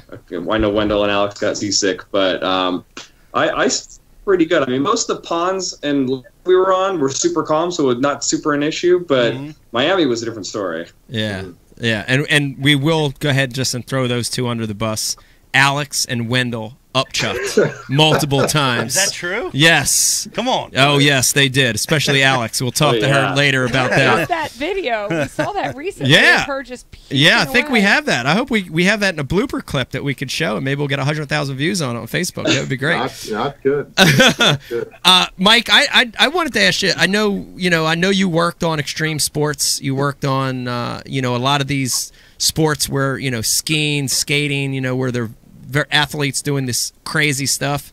How was working on extreme sports, versus working on this fishing show? Was it comparable? Was it different? Talk to me a little bit about that. There's always different challenges. I mean, I think that one of the biggest challenges was just trying to coordinate. The biggest challenge on your show was shooting boat to boat. So I was always on the second boat, and when we're on the boat, it's like I don't have my legs. And so my role as the second cameraman is to be thinking about what Tom is shooting and complementing his shot. And so it was the most challenging seeing where your boat was and what Tom was getting and where you were, and then having to think about where I wanted to be, communicate that to my boat driver, wait for the boat driver to get our boat where it needed to be. And, by that time it's been a couple, maybe a full minute, 2 minutes, and, everything's changed then. So it's always doing this small dance of trying to get my boat around where it needs to be, not being in Tom's shot, but still getting good coverage. And that was definitely took the most getting used to. Yeah. Now, fishing, a lot of people think it's this very relaxing, calm sport where you sit out and throw a line, and it's not like that. And I know you guys know that. You experienced it through this show. But Tom, talk to me a little bit about some of the moments during filming Fish My City that you were like, what the hell did I get myself into? In particular, talk a little bit about being in the dinghy in Taiwan. 3 guys in an inflatable dinghy with all hell breaking loose. Talk a little bit about that. A little bit about that. The little Fat Jack boat. Yeah. Well, that was tricky just because we couldn't breathe. I mean, we couldn't move an inch. And when you hooked up finally, as I remember this, all hell did break loose. And that time I thought we might go in the drink. Actually, I thought perhaps this is the time. Just because we had been fishing quite a while, and you were not going to lose that fish, even if it meant that we went in the water. So that was a close call. I also kind of remember, although this didn't happen to me, and you and I got a laugh out of it, but when we were on the boats in Austin, zinging over the top of the water, the airboats, watching Mike Nelson being thrown around like a rag doll. I mean, I felt for him a little bit, but at the same time, it was fun to watch, Yeah, Mike, how did you feel about that one? By the way, just to let everybody know, Mike, honestly, we're in jet boats and we're fishing in the lower Colorado River, and I'm talking about inches of water, rocky shoals, and the boat that Mike was in actually hit something and spun. They did one of those 360s, and everybody stayed in, everybody was safe, but. How was that experience for you, Mike? Well, that was one of those. So I was on the Osmo that you were saying, and it's this little mini stabilizer with a camera on it. And I remember I'm filming with the Osmo, and it's super smooth.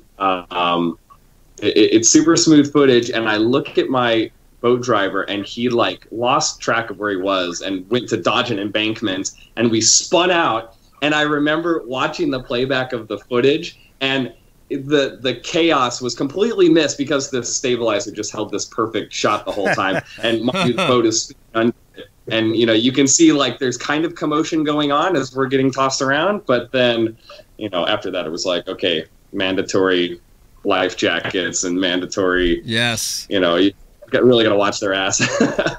Yes. I want you to talk about. There's a lot of people watching right now that are amateur cinematographers, right? They're doing stuff on their own a little bit.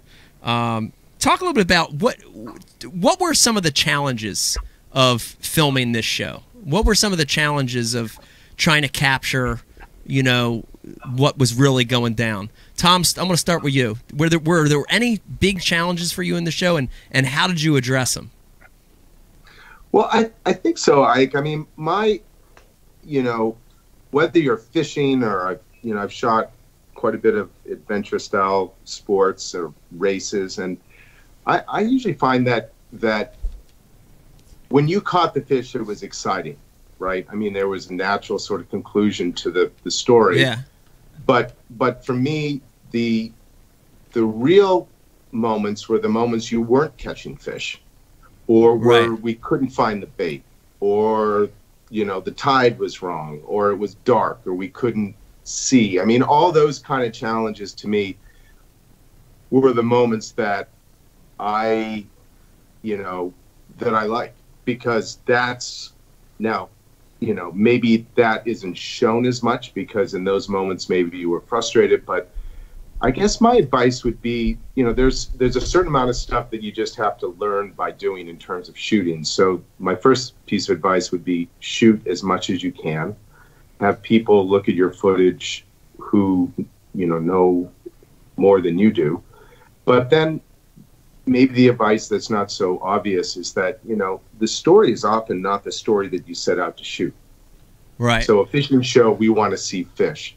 But again, those moments, whether you were frustrated and, hurling a rod past me, or you were, just outright frustrated that, we weren't on the fish. I mean, to me, those are the moments that I like, because I just felt like the real you came out. Yeah. And to me, it's, in a way, anyone can catch a fish and film the fish coming in. But what really counts is, even like a couple times you were fighting a fish on the bankman and got cut up on your legs. And it's like the moments after the fish experience were to me, the most interesting moments. And the ones that I think, if you were stringing this out in a long form documentary, those would be the moments that, a good camera person, good, cinematographer is going to really be watching for.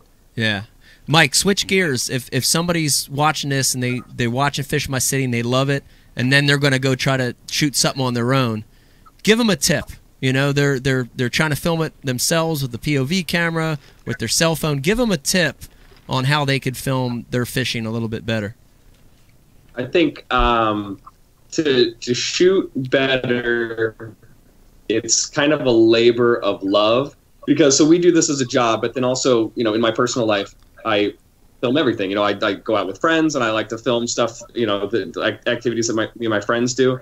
And your video is going to be as good as the amount of effort you put into it. So if you're on a boat and you take a GoPro and you strap it to the top of, like over your shoulder on the top of your boat, and it's looking down, and you just set it and kind of forget it, then, you're going to get what you pay for. You set it and you forget it, and maybe it runs out of batteries. Maybe it, it kind of tilts and falls, and, you kind of lose track of it.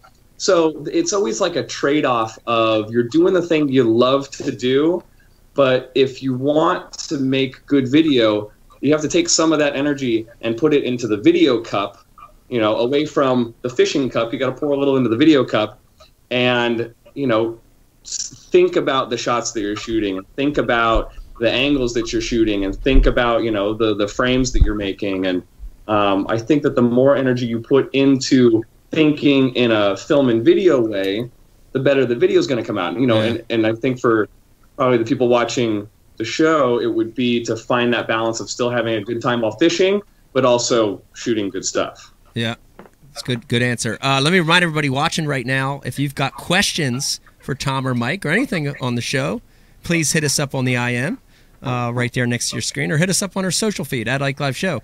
While I'm talking about that, I checked the Instagram feed, and this is a question for both you guys. This comes from Dave Kashkin, and he said, Tom and Mike, were you ever afraid that Ike was going to hook you in the face while you were filming the show? Dave, that's a good question. I'm gonna answer that first. The answer is yes, but then I'm gonna follow it up with that Ike never went after me with purpose, but he used to use Nelson as a target. I did. 100%. I did. Nelson, you want to jump in on that one? Oh yeah. Well, since I was always in the chase boat, I was always, like you said, like 50 yards away, and I would sit with my hat out like this. And, Ike likes to do target practice and, see if we can get it in, make it into the hat. And there we had some pretty close calls. And then he did have I think he was a little crazy in Miami on what you were talking about with Brian and Wendell when we were looking for was it the snook? Yeah, the snook in the big boat and the Biggie Small shot. The big boat at night. And you were like, you know what? I'm just going to cast this big-ass lure at the chase boat, and it hit our boat, and you nearly hooked you nearly hooked Rob, didn't you? Yeah, I almost hit Rob. Yeah, 2 ounce jig head. Yeah. that was awesome. I asked Rob and Wendell a couple of these questions. I want to run it past you guys too, because I would love to hear your thoughts on this one. Tom, I want to start with you. Out of the 6 shows, Fish My City shows, give me your most memorable show. Which is the one you look back on and you have the fondest memories of? You know, they were all. Well, here, this is probably the honest answer. I probably would say New York, because it was very familiar. You know, I fished a lot for striped bass and myself, and I filmed a lot of striped bass, and it was really cool to see you. That isn't. Well, is that your natural? That's not your first habitat, but you were so comfortable there. Yeah. And we went out in so many interesting pieces of weather, and not just for the stripers, but for everything, like just the light and the setting, and just being out in Montauk. I think that was my gold ribbon, I'd say. I mean, they were all of them were uniquely cool, but for me, that was pretty amazing. Yeah, Nelson, give me your most memorable moment. I know there was a lot of really amazing and funny shit that happened in the time we spent together, but give me one. If you could pick one out of the 6 cities, give me your favorite moment. The data that jumps out at me was when right before we went to Miami, and you were talking to me about how fortunate we had been on the show, and you were like, Mike, we're going to Miami. You don't understand. We're gonna hook up with some fish in Miami. And so I was like, oh, like I feel like we've been catching a lot of fish. Like I guess we're gonna catch fish in Miami. So then when the schedule came out, and Brian and Rob were like, okay, first day in Miami, where it's gonna be freshwater species, and we're gonna catch all 3 in one day. And I actually haven't seen the episode, and I don't know if it plays like that. But I was like, you guys are insane. We're gonna catch. Yeah. We're going to go to 3 different locations, and you're so confident we're going to hook up with 3 different species in one day. And I just couldn't believe how fast you were ripping fish out of canals. I had no idea. Like, I've spent some time in Florida, and I knew that it was, you know, the fishing's good, but that's some good fishing. That blew me away. Yeah, that was awesome. I would put my and Wendell said it, and I'd put that as one of my favorite.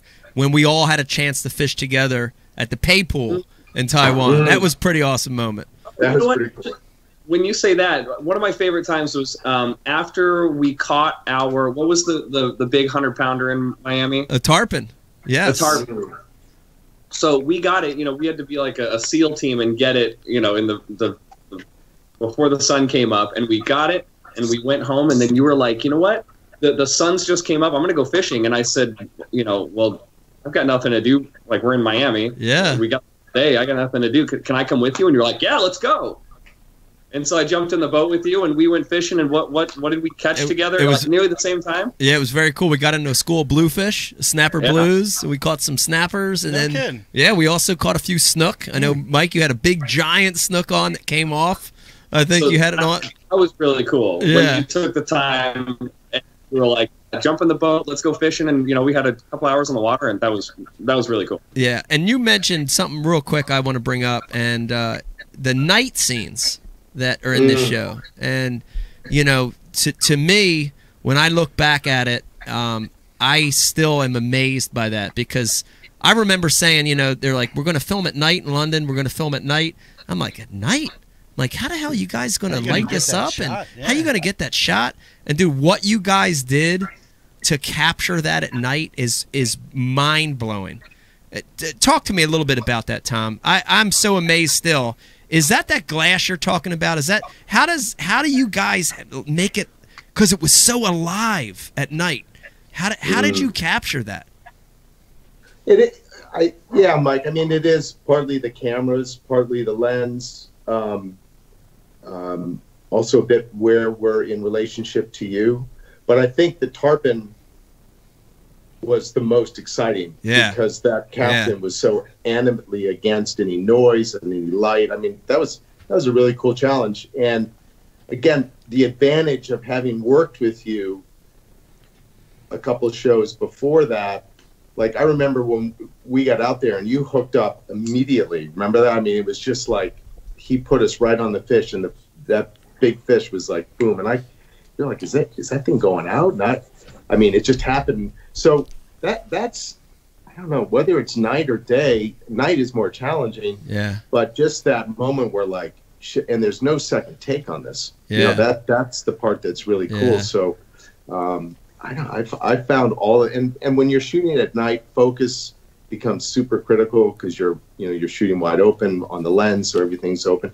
But let me just say one thing. So the guys, just a shooting tip: if you're on a lens that you can control your exposure, we shot this show whether night or day, we shot it wide open purposely, meaning the lens was wide open, and that would give a purposeful smear, or the background's out of focus a little bit. Now on the very wide shots, of course, we'd see where you are, or when Mike had the drone up so we could get our bearings.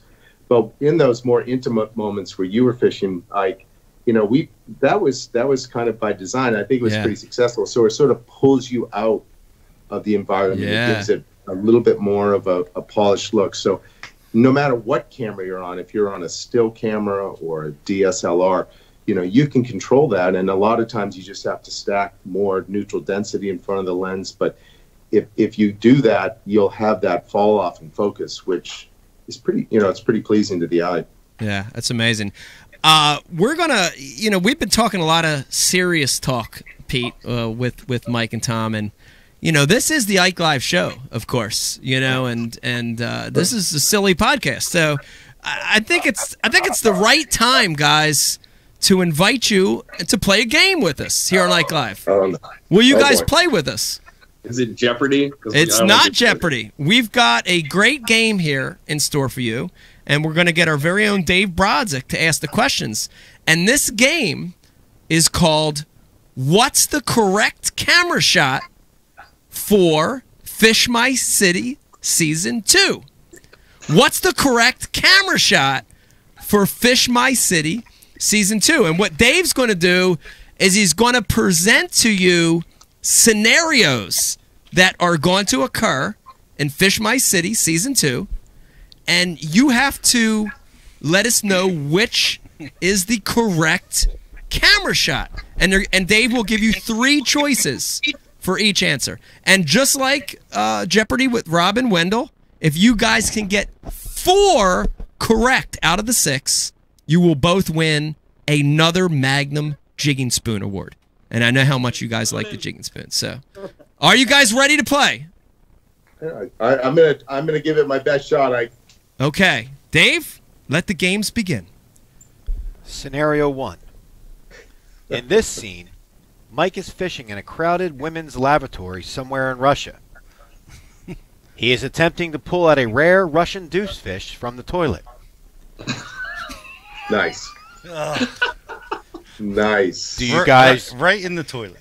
Do you guys use A, cowboy shot, B, a medium shot, or C, a long shot? All right.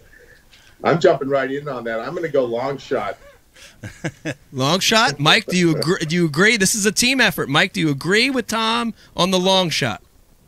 Yeah, I'm gonna agree, because if we go cowboy, you're not gonna see where that fish is coming from, and so you need the long shot to show everything. Right, so you wouldn't see the trouser trout coming out of the toilet. You'd cut right off where the trouser trout is, so you need the long shot. All right, Dave, is long shot correct? They're the experts. Remember, they're supposed. Yes. It is correct. Wow, first one's right. Okay. All right, Dave, question 2. Scenario 2. In this scene, Mike is in L.A. fishing for calico bass in the lush kelp beds just off the Pacific Ocean. After catching a monster specimen, Mike accidentally puts a treble hook deep in his finger and is yelling, F, F, F. You can say fuck. It's okay. To correctly shoot this scene, should you guys use A, close up, B, extreme close up, or C, a choker shot? Choker shot. A. Go ahead, Nelson. Jump in there. A. Close up. B. Extreme close up. C. Choker shots. Gotta go extreme close up because you wanna see where that hook's sunk in there. So gotta go extreme. Tom? Okay, so I'm gonna go D, none of the above. I'm gonna get the fuck off the boat so I don't get the rock thrown at me. That's the right answer. You are correct, sir. That's probably the right answer. Correct. Tom is correct on that one. Get the fuck off the boat. Damn, I didn't realize there was a D, but there was a D. That was the one. All right, question 3, Dave. In this scene, Mike is in Paris on the Seine River. The Seine? Beck, how do you say it? The Seine? The Seine. Seine.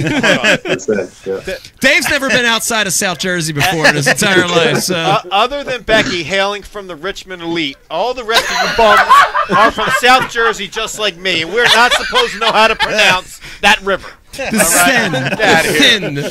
Seine. Get here, going to correct me. Highbrow, like you guys are highbrow.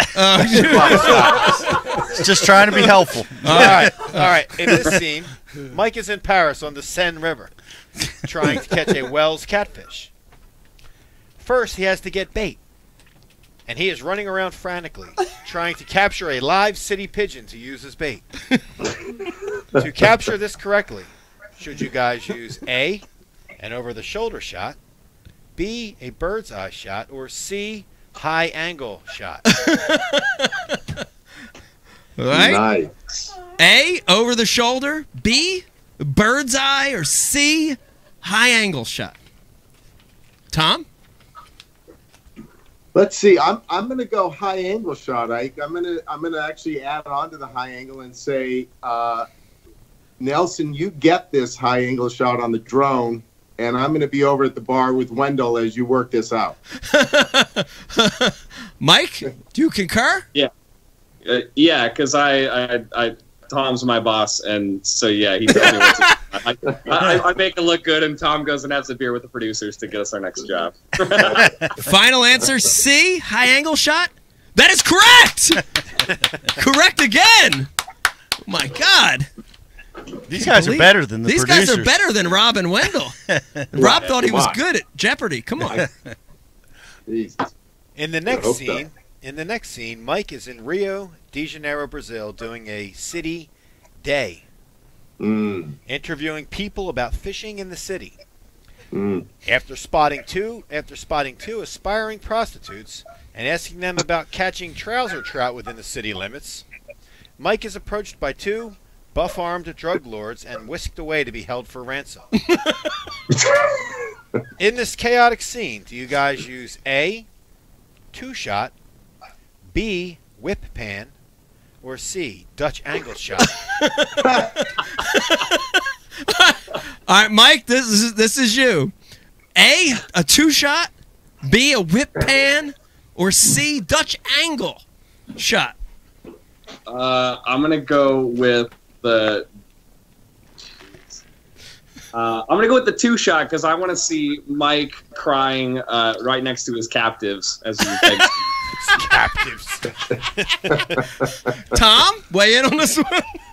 I'm gonna part ways with Nelson on this one. I'm gonna go with a Dutch angle shot. Wait for it now. Shot with a GoPro that's mounted in the getaway car, so we get it all.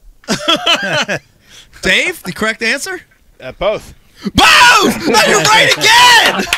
Oh my God! How does this keep happening? I'm really glad we split on that one, Tom. These guys know divide everything. and conquer, you know? Pete, I told you these are best camera guys in the business. They're sharp. That's what I'm telling you. All right, guys, 2 more questions to suffer through. In this next scene, Mike is in his home city of Philadelphia, Pennsylvania, and before fishing in the historical Schuylkill River, the czar-like field producer makes Mike run up the art museum steps with his 200-pound flambeau mothership backpack in an attempt to recreate the famous Rocky scene. Shout out to Flambeau. Shout out to Flambeau. Well, you guys made me be all French on the one. I figured I wouldn't go wrong. You with want to that. stay French? I want to stay in character. All right, you ready?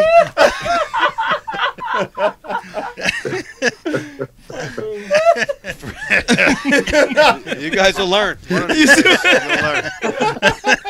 For this shot, do you guys use A, establishing shot, B, master shot, or C, a title shot? A, establishing shot, B, master shot, or C, title shot? I'm going master shot. This just feels like the big shot right here. Mike, agree? Running up the steps where Rocky ran up? D. The correct answer is D. You use a tracking Steadicam shot because you're running up the stairs like the famous shot in Rocky, which was one of the first famous Steadicam shots. And I happen to be a Steadicam operator, so it's D. Always D. Okay, we have a D and a B. Dave, what's the correct answer? Both. Both are right again! Oh my God! The hell is this? I cannot believe this. You guys should have played the lottery. You're an easy A, Dave. Yeah. I'm that teacher that don't want to be bothered. Your name on the paper. Shut up. The teacher that wasn't want to be bothered. That's correct. A. All right, this is the grand finale question, Dave. All right. What do we got? In this scene, Mike is in the city of Melbourne, Australia. Mike just landed a massive 100-pound GT on light tackle, and he is screaming like a child. As his local fishing guest, Sheila, who, by the way, is wearing a super skimpy bikini, places a few massive succulent shrimp on the Barbie. In order to properly capture this moment, should you guys use A, rack focus, B, shallow focus, or C, deep focus? Okay, keep in mind, Sheila has a massive rack with a skimpy bikini. A, rack focus, B, shallow focus, or C, deep focus? Can you pick each one? Is that an answer? A, B, and C, all the above? Dave? Correct. Correct! Correct! Mike, you don't even get the answer on this one. Hey, guys. Nelson's speechless. Guys, I have my own question. Maybe you can help me. After Mike made me read all these questions to you, when I go home tonight, should I A, use a headshot, or B, a poisonous shot?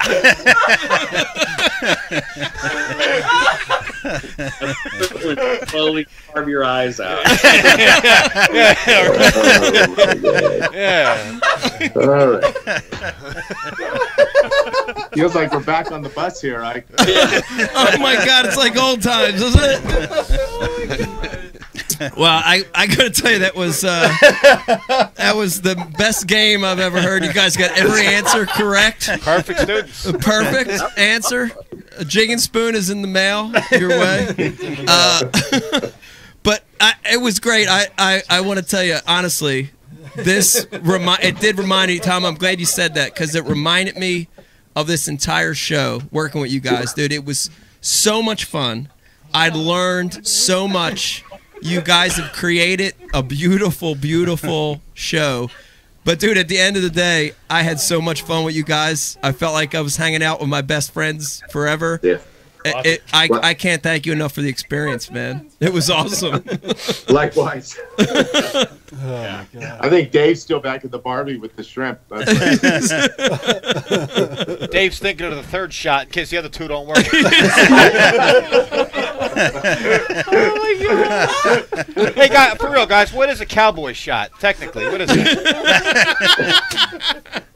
Ask the girl back there at the Barbie. She'll let you know. So hold on. You made that up? That's no! A cowboy shot's an actual shot. Mike, help me. Nelson, help me with this one. It's a shot. A cowboy shot. Just below the knees up. Oh, okay. Just below the knees up. Yeah, popular in Westerns. You couldn't use that shot with our Brian the Carpenter because he's hung like a freaking horse. You would need to, see. That's like every time. And his knees look like beer glasses, so you're definitely Pilsners. Champagne flutes. Oh, guys, I can't thank you enough for coming on the show, man. I had so much fun with you guys. Before I let you go, Tom, you want to talk about anything you got going on? You want to give anybody a shout out? You want to talk smack on Rob while we're here?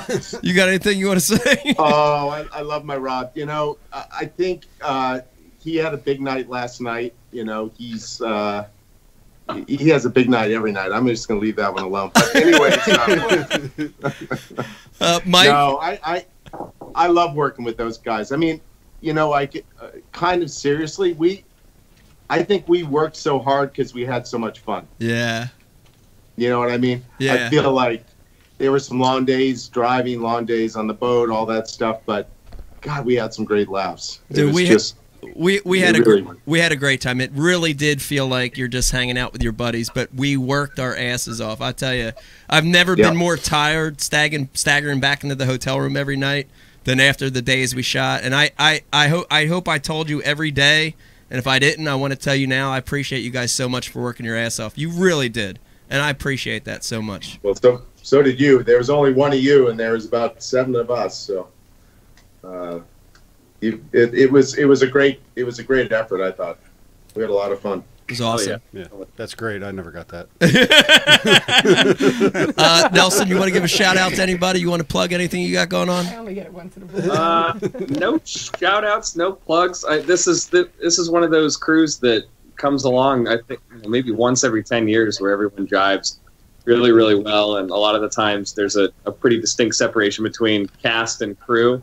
And it was super cool to be able to get to know you, Mike, on a personal level, and to, pick your brain between scenes and ask honest questions, and really kind of, for me, knowing nothing about fishing, and for you to be very open to just stupid questions. I'm sure just being a layman, just not knowing anything, asking really dumb questions, but, being comfortable to do so. And, I told you throughout the season, like, you really turned me on to fishing, and I think I really respect, the efforts that go into fishing, and I had a great time, and I learned a shit ton. So yeah, Yes. it was by far one of the best shows of my career, and I'm not soon gonna forget it. So.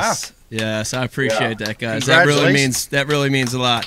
Now we're gonna let you guys fly, but before we do this, since this is a rare opportunity, this is the first time on this podcast, 5 years. This is how technically challenged we are. This is the first time we ever did a joint Skype.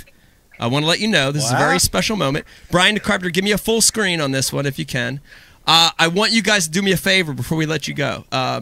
Nelson, I want you to look to your right and lean in a little bit.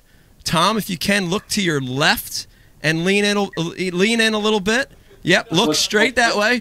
Now, I want you both as slowly as you can. Just try this. I want you both to slowly. I want you to pucker up your lips and slowly move in on the count of 3.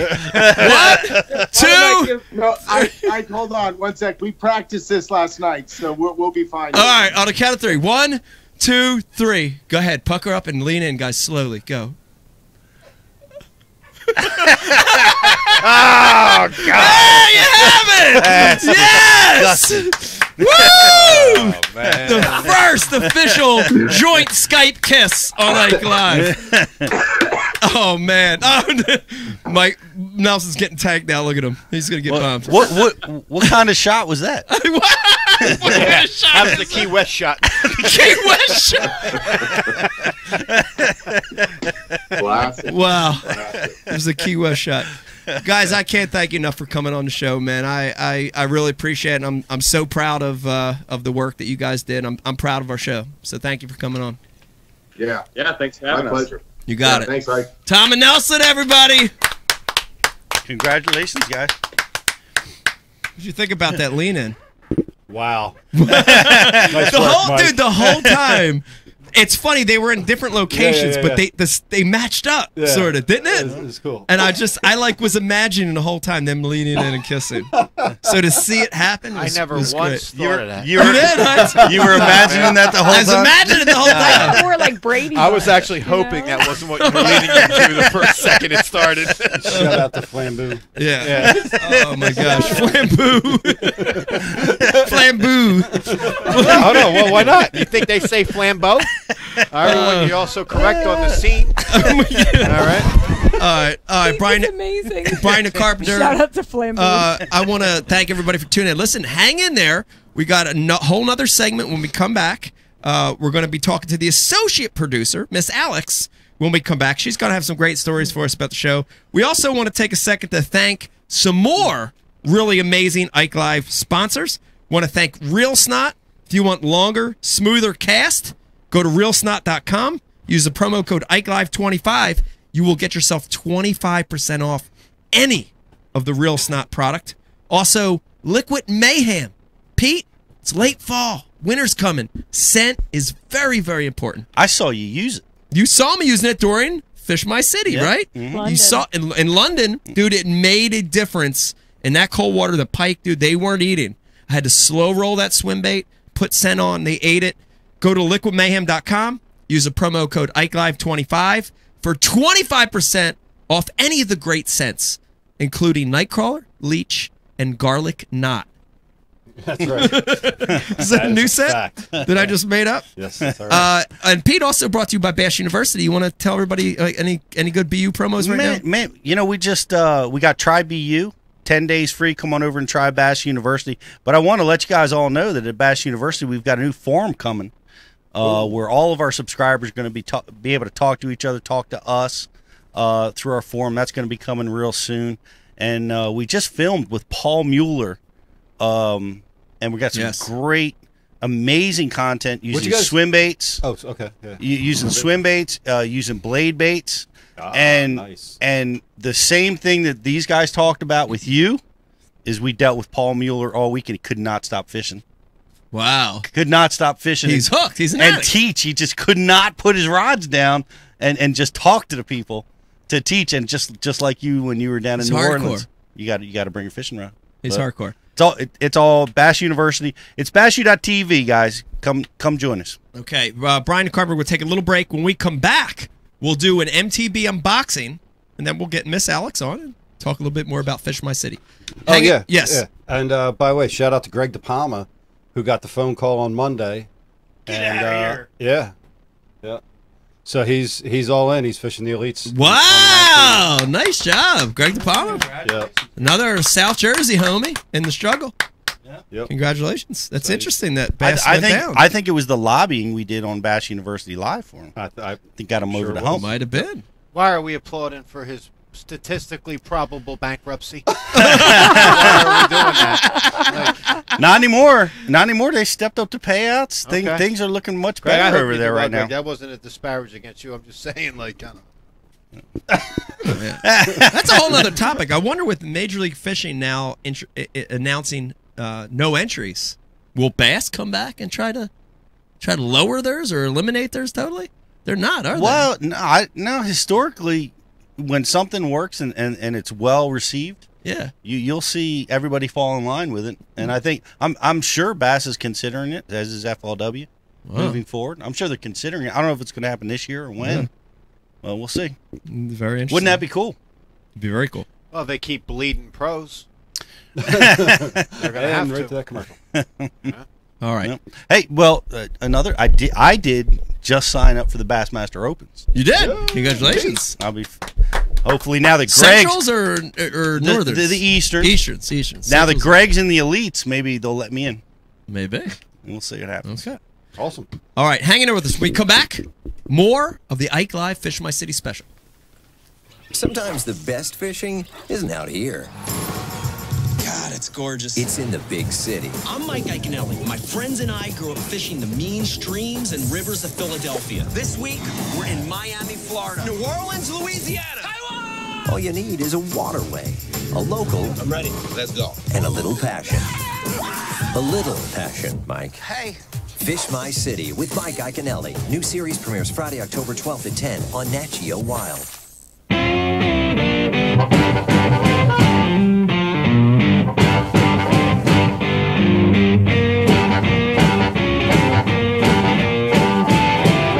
Hey, Noah Wheeler here with Real Snot. Been out on this pond for about an hour now. Haven't had a whole lot of luck. We've had a couple blow-ups, but not getting a lot. So we thought we would try the new Java product on this frog on the top water. It works great on jigs and other plastics, but we've noticed that when we do use it on top water, we get a trail in the water, the scent's in the water, and we're getting a lot more bites. So we're gonna spray some Java all over the frog. Apply from Real Snot to the braid, get it nice and wet, and then as I reel it in, it's gonna work its way through it. Okay, so now we got that scent in the water, and then we got the frog all juiced up with some Real Snot Java. Let's see what happens here.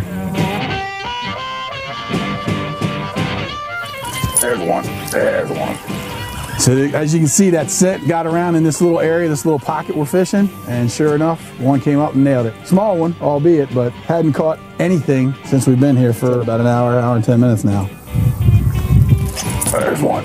That's a good one too. That's a good one. Much better.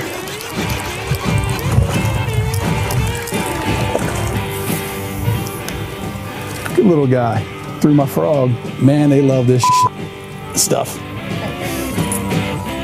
Right through the nose.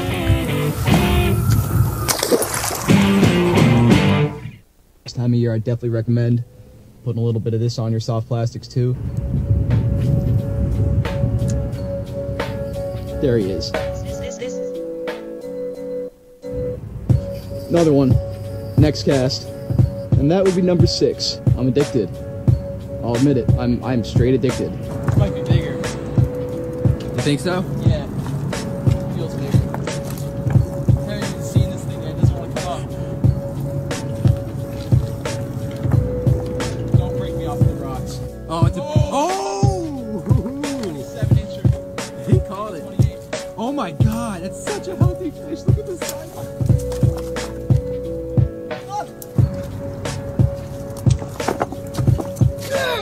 Put a little liquid mayhem on your crappie jig, and look where the stripers get it.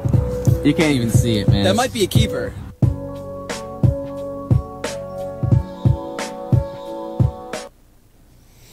Four and a half inch drop shot worm, Bama bug. Finesse jig, PB&J, give me something hard. Hey, KVD here. Now, I didn't always know this much about fishing. It's a 4-aught EWG worm hook. In fact, there was a time when I couldn't tell the difference between a jerkbait and a stickbait. But then I signed up for Mystery Tackle Box, the original monthly tackle subscription. And now I know more about fishing than I do about calculus. And he knows a lot about calculus. Plus, I get amazing extras like free fishing magazines. October 2016. Featured article, 4 places to throw a frog. Exclusive decals. Zombie bass. And how-to videos for all the great baits I receive. How to tune a crankbait. Is that underwater footage I smell?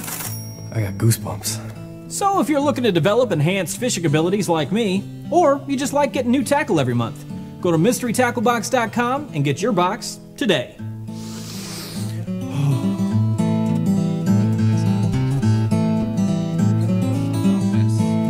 Ooh, live minnows. Is it lunchtime already? Nature's candy. You want to do that first or last? Action. Action. Let's do it now, man. Okay. Folks at home, welcome back to Ike Live. You are watching the Fish My City special, and we're giving you a glimpse into the behind the scenes of creating a show like Fish My City. Pete, is there anything you've heard so far that has surprised you? We've heard from Rob and Wendell. We heard from Tom and Nelson, camera guys, director, producer. Have you heard anything that surprised you? It's surprising, but let me at Bash University, right? We film a lot, right? We put these stories together. We try to teach people. It's like there's so much more that we could do. It's inspired me. Yeah. That, oh my gosh, that, we're doing stuff with 1 or 2 people that they're using a crew of 7 to accomplish. Yeah. And, I think shout out to us. Yeah, well, maximizing the situation. We're doing great. Limited resources. We're doing great with limited resources, but start thinking about the way that they think about the shots, the way they think about the story, telling the story, how to get that done. Yeah. It's exciting to hear it, and I'm learning a lot, man. I enjoyed those segments. We got Eric holding the GoPro, pointing it into the woods. He's texting, like he's FaceTiming somebody or something.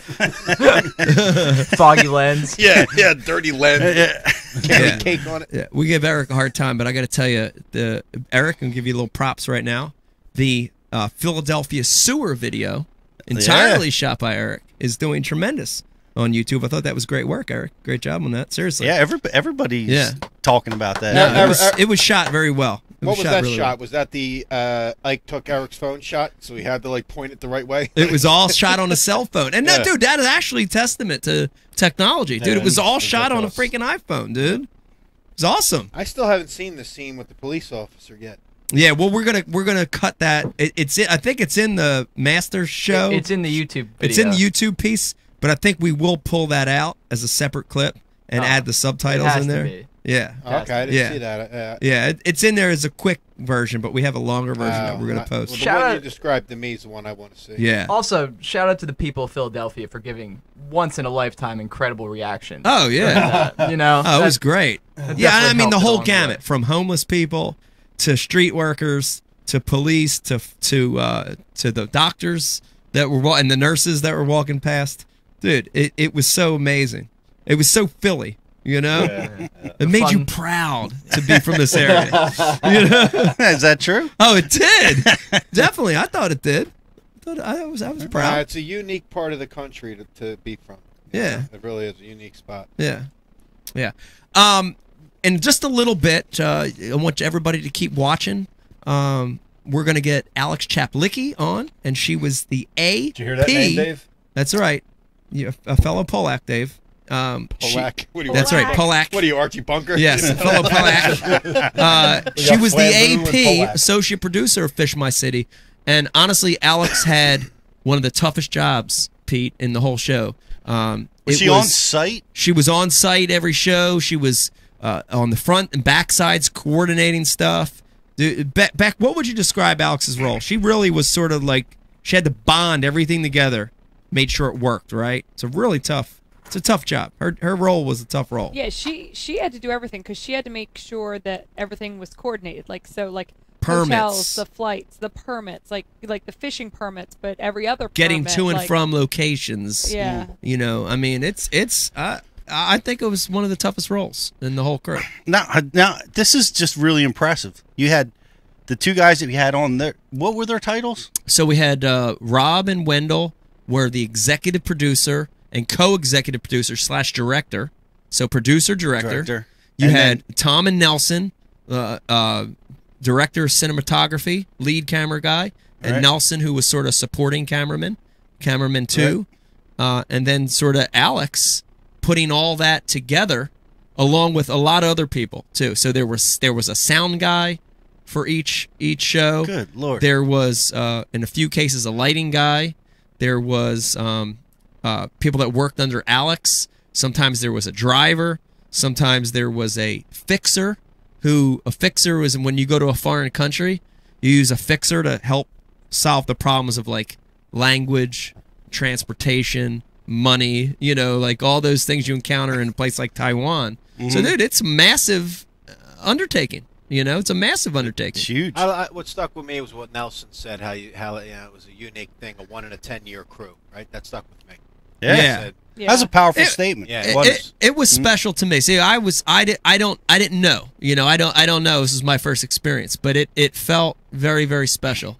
Mm-hmm. I honestly, like anybody you work with and you meet and you form a relationship with, it's not all roses. We all had our moments, but at the end of the day, I thoroughly enjoyed the time I spent with the crew, and I felt it felt like family, which was unique to me. Felt awesome, felt great. Well, it seems like they agree, they feel the same way. Yeah, you guys had something special going on. It was great. Brian Carpenter, did you want to try to? Okay, gotcha. Yes. We're gonna keep. All right. writing. Yeah, down. Brian's got his own conversation going on back there. I don't know what he's talking about. You went into enough detail that I figured I would pull her up. Oh, cool. Thank you. Felt like an intro to me. Okay, good. I like it. Well, we're going to keep it going. I mentioned we've got really, I feel like, the glue of the show, the backbone of the show. Really, really special lady. When you watch that show, Pete, a lot of the success of that show is based around what she did. Joining us now live via Skype, I don't know where she's at, we're going to find out, is the associate producer, AP, of Fish My City, Alex Chaplicki. Alex. Hi, guys. Alex, before I get into anything else, we've all butchered your name many a times. Can you give us the correct pronunciation of your name? Am I saying it right? Yeah, actually, Mike, I'm pretty impressed. Wow. Yeah. Okay. How you doing? It's good to see you, Alex. Good to see you guys, too. Thanks for having me. It's great to have you on the show. I was really, really impressed. It was about 2 weeks ago, maybe a week and a half ago. I got a call and a text, and you were going out fishing with your dad, and you were going out in the bayou, and you called with a couple questions, very cool stuff, like, what should I do, this, that, and then like about a couple hours later, I get this picture of you with the redfish. So you can really fish, Alex. Well, you've inspired me, Ike. What can I say? Yes. I watch you and not want to go out and learn the trait. Yes, I love it. All right, I'm going to roll call some of the projects you've been involved in your career real quick. You've worked on The Incredible Dr. Poole, who's now a competitor of ours. We're trying to beat him down. The Real Housewives of D.C., and most recently, Gold Rush, the Gold Show on Discovery. We watch that show every once in a while. Becky, we have insomnia at night. We're flicking through the channels. Amazing. Alex, tell me, I sort of know the story, but there are a lot of people watching tonight.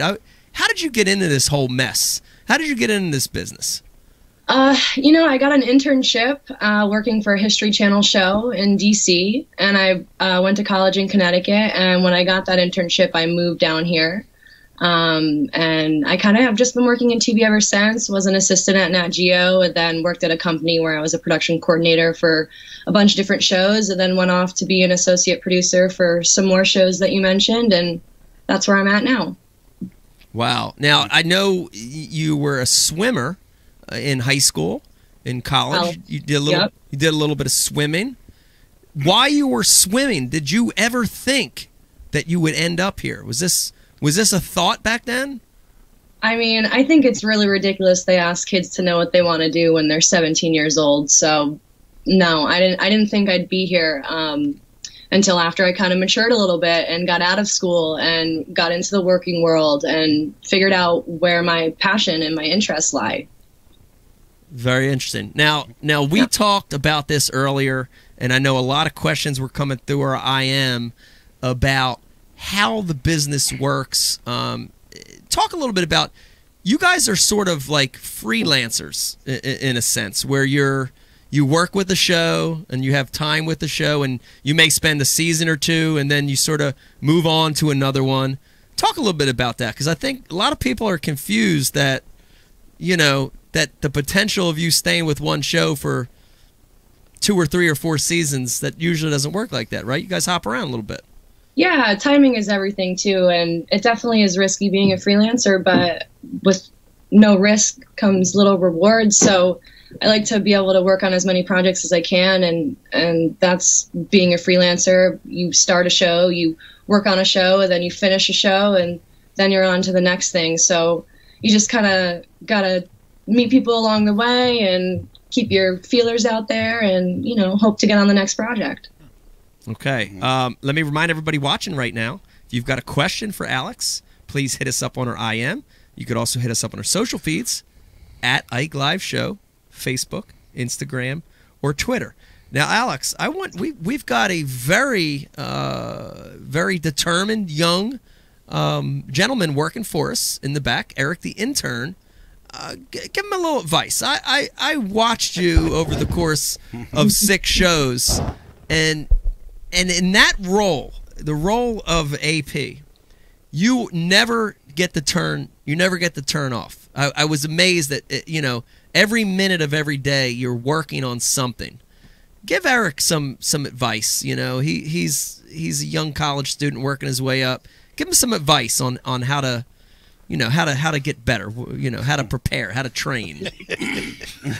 Well, I think it all is kind of about being committed and staying committed and kind of seeing things out and just not getting discouraged along the way and keeping a positive attitude, and just in my role taking care of the crew and helping to get the shoot ready and working with the local fishermen and the boat captains and just kind of working with the local people and the restaurants we would film you at or whatever we would do. It was just, you got to keep your people skills good and just stay, you know, focused on the end goal and just get through your days. And it's a lot of fun while you're at it. Can you also tell them how messing around with the funny cigarettes isn't good for work ethic either? Can you maybe tell them that? She can't tell him that. You do whatever you got to do. Well, I'm telling you. All the words, Alex. Thank you. Thank you. Choking in them all. Now, Alex, I don't think you heard. No, I asked this question of everybody that's been on tonight. We had fun with Rob and Wendell and Tom and Nelson. Looking back, give me and there were so many. I can close my eyes and think of amazing moments we had along the way. But give me your favorite show out of the 6. Looking back, what was your favorite city that we filmed at for Fish My City? Well, I mean, I'm tied with Miami and Taipei. Miami was amazing seeing you catch 3 fish in one day and fishing those canals in like Palmetto Bay and Pinecrest and seeing you pull those fish out of the water, and then also the sailfish experience and the tarpon experience. I mean, frankly, I was disappointed they didn't show that fight more on the show for the tarpon, like Tom had mentioned. I mean, in the dark, that was unbelievable. That was like 40 minutes in my note taking there. That was serious. So that was cool. But you can't forget about like the below freezing morning in Austin when we went fishing on the very first day. Like that was kind of cool, and fishing in the currents in Taipei. And I mean, I don't know, we just did so much. I mean, and New York City, like you said, was so visually pleasing. I mean, the stuff that you did there was amazing, like the fishing school and the oysters and the pizza, and there was all these great experiences. I really don't have one single one, really. Yeah. What did you really enjoy those anchovies on the pizza? I actually did. Come on. No, I did. That looks so horrible. No, they were good. I think, you know, if you looked, each slice probably had maybe like 3 to 4 anchovies on it. Right. And they were good anchovies. I think that's the big difference. You know, I've seen other anchovies where they're like canned. Like these were fresh. It was cooked right. It was really good. I'll have to try it. Just put salt in every bite. Yeah, it's a salty, briny flavor that it adds to it. I enjoyed it. Thought it was good. I'm going to go the opposite end of the spectrum, Alex, on this question. Give me one of the most frustrating moments of the 6 shows. Think back, and was there one that stands out where it was just, you know, and there were frustrating moments for everyone, but give us your most frustrating moment or show of the 6. Well, I mean, seeing you frustrated, like in London, even though I thought it was great wandering around the Regent's Canal, and I know the perch weren't biting, but going through like Little Venice and walking behind the zoo and getting to see all the houseboats and stuff like that, seeing you frustrated really sucked. So that always adds to it because we always want to keep our crew and our host happy. But Miami was tough. Miami like took a toll on me for some reason. Even though it was my favorite spot to be, I was burned. It was hard. Yeah. And there's a lot. I think I mean there's some people watching right now I think that still don't know the bulk of what's on your plate at each show. Give us a rundown, because I could think of about 20 things, but give us a rundown of everything, because you're kind of, it's all on your shoulders. Does that give us a rundown, and then does that responsibility, does that weigh on you? Because it's a lot. I'd say I was lucky for your show to have been involved in so many things in the planning, but in addition to planning the whole day and getting the boat captains on board and helping with even insurance and stupid office stuff. I mean, it's just a lot going on, but I take notes, I feed the crew, I get everyone home on a 12-hour day, I set up all the transportation and all the logistics involved, and also when you're not happy in catching your fish and you tell me to rejigger the system and someone else to call, then I'm also tasked with planning a shoot in 6 hours while I'm on a boat in the middle of nowhere. Yeah. And trying to make it work for the next day, even though we already had planned something. So it's just a lot of like troubleshooting, I'd say, that is fun. I like it. Now, we did mention this earlier, but I just want to remind you while you're on, Alex, we have some amazing behind-the-scenes highlight reels that we're going to be showing every week after each episode. And Becky reminded me that next week we have the Taipei bonus footage clip. And we happen to have you on film. Pete, you ready for this? We have Alex catching a 50-plus pound grouper. Oh, nice. All by herself on film. Wow. Yes. Yes, 50 pounds plus. That was intense. You're giving me too much credit. No. I watched you. You did it all yourself. That was unbelievable. Inspirational. I thought you had bonus footage of her getting seasick. Well, we have that too. That's coming out in about 2 weeks. We have you throwing up over the side of the boat. Yeah, we were deep, okay? It was rough that day. Pete gets sick too, right here. So, Pete, do you have any tips for Alex? Happens to everybody. Peppermint, ginger ale. Look at the never take your eyes off the horizon. Stay in bed. Peppermint. Mm-hmm. What do you mean It's peppermint? bull, because you were sick while we went fishing at your wedding. Were we St. Thomas? Well, the other trick is a lot of Captain Morgan's and Coke. Yes! That'll take it right out too. That's much quicker and dependable. Dependable. Peppermint's hit or miss. So I want to tell everyone that, and most people who watch this show probably now know, but Mike's very needy. He's high maintenance. He's needy. And I've spent most of our relationship traveling with him and taking care of him. But I couldn't do this for the shoots. So Alex was like the other wife. Yeah. When I wasn't there. Yes. So I have to tell this funny story about... Was it Miami? It was Miami, right? I'm Mormon, by the way. Just to let you know. Is it the wallet? If it was the wallet, it was New Orleans. Was the wallet New Orleans? I think No. was it a wallet? Well, I don't remember where it was. Doesn't matter. Wallet So, lost. I get a phone call from a very angry, irate Mike. I'm going to try to keep this short and sweet, but y'all have to feel the emotion. Mm-hmm. So I'm sitting there with Carol, who I work with, and my mom happens to be visiting, and I talk to everybody on speakerphone. So I put Mike on speakerphone, and he's flipping out. Every expletive. His wallet has been stolen. His effing wallet has been stolen.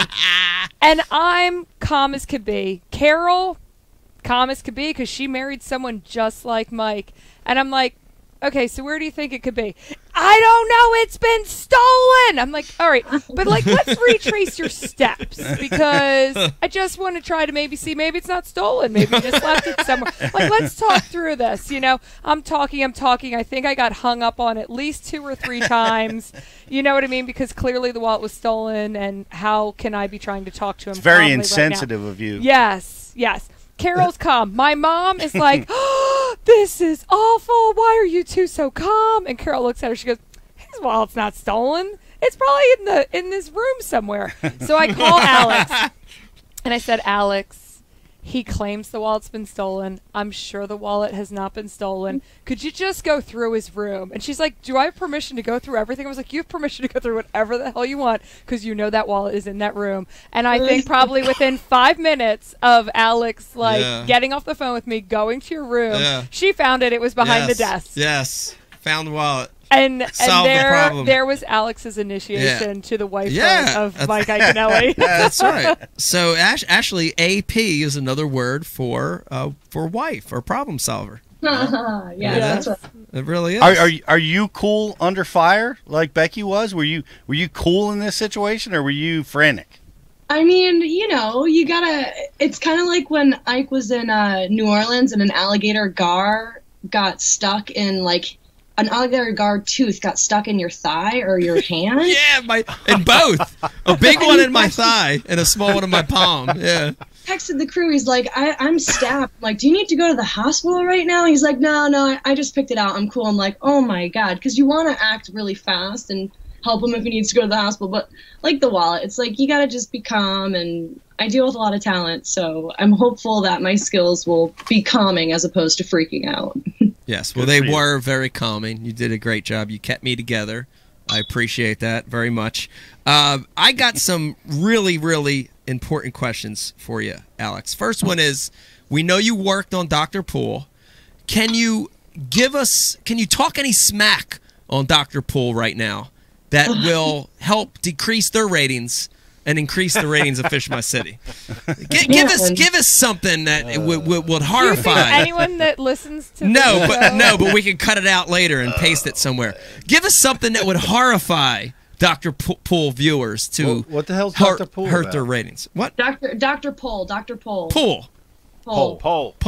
It's like flambeau. Shout out to Dr. Poole. He's a doctor and he has animals around, and he's got better ratings than we do. And we're trying to destroy his show. No, give us some good information.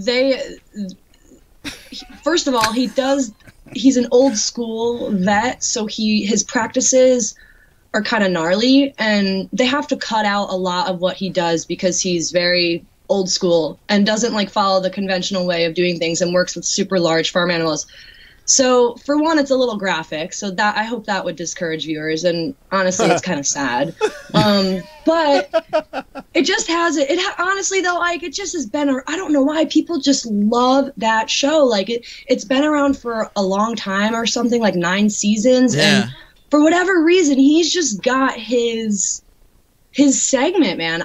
Honestly, it's just this well-running, oiled machine that just does the same thing every season. They figured out like the process of how to be successful for that show. Okay. I honestly, I have no idea. I wish I knew more about the ratings, but I'm starting to learn about them. Okay. 6-year-old women love him. Yeah, 60 to 70-year-old women love Dr. Poole. It's so bizarre. Maybe you should fish with farm animals. Maybe I should on your episodes. Maybe I should. Maybe next one you get artificially inseminate a horse up to your shoulder, like I saw him doing one time. Maybe I'll do that. That sounds interesting. Wait, what? He was like way in, like shoulder deep. Horse vagina. Oh, something. I don't know what he was doing, Yes. but his arm was way in there. Yeah, man.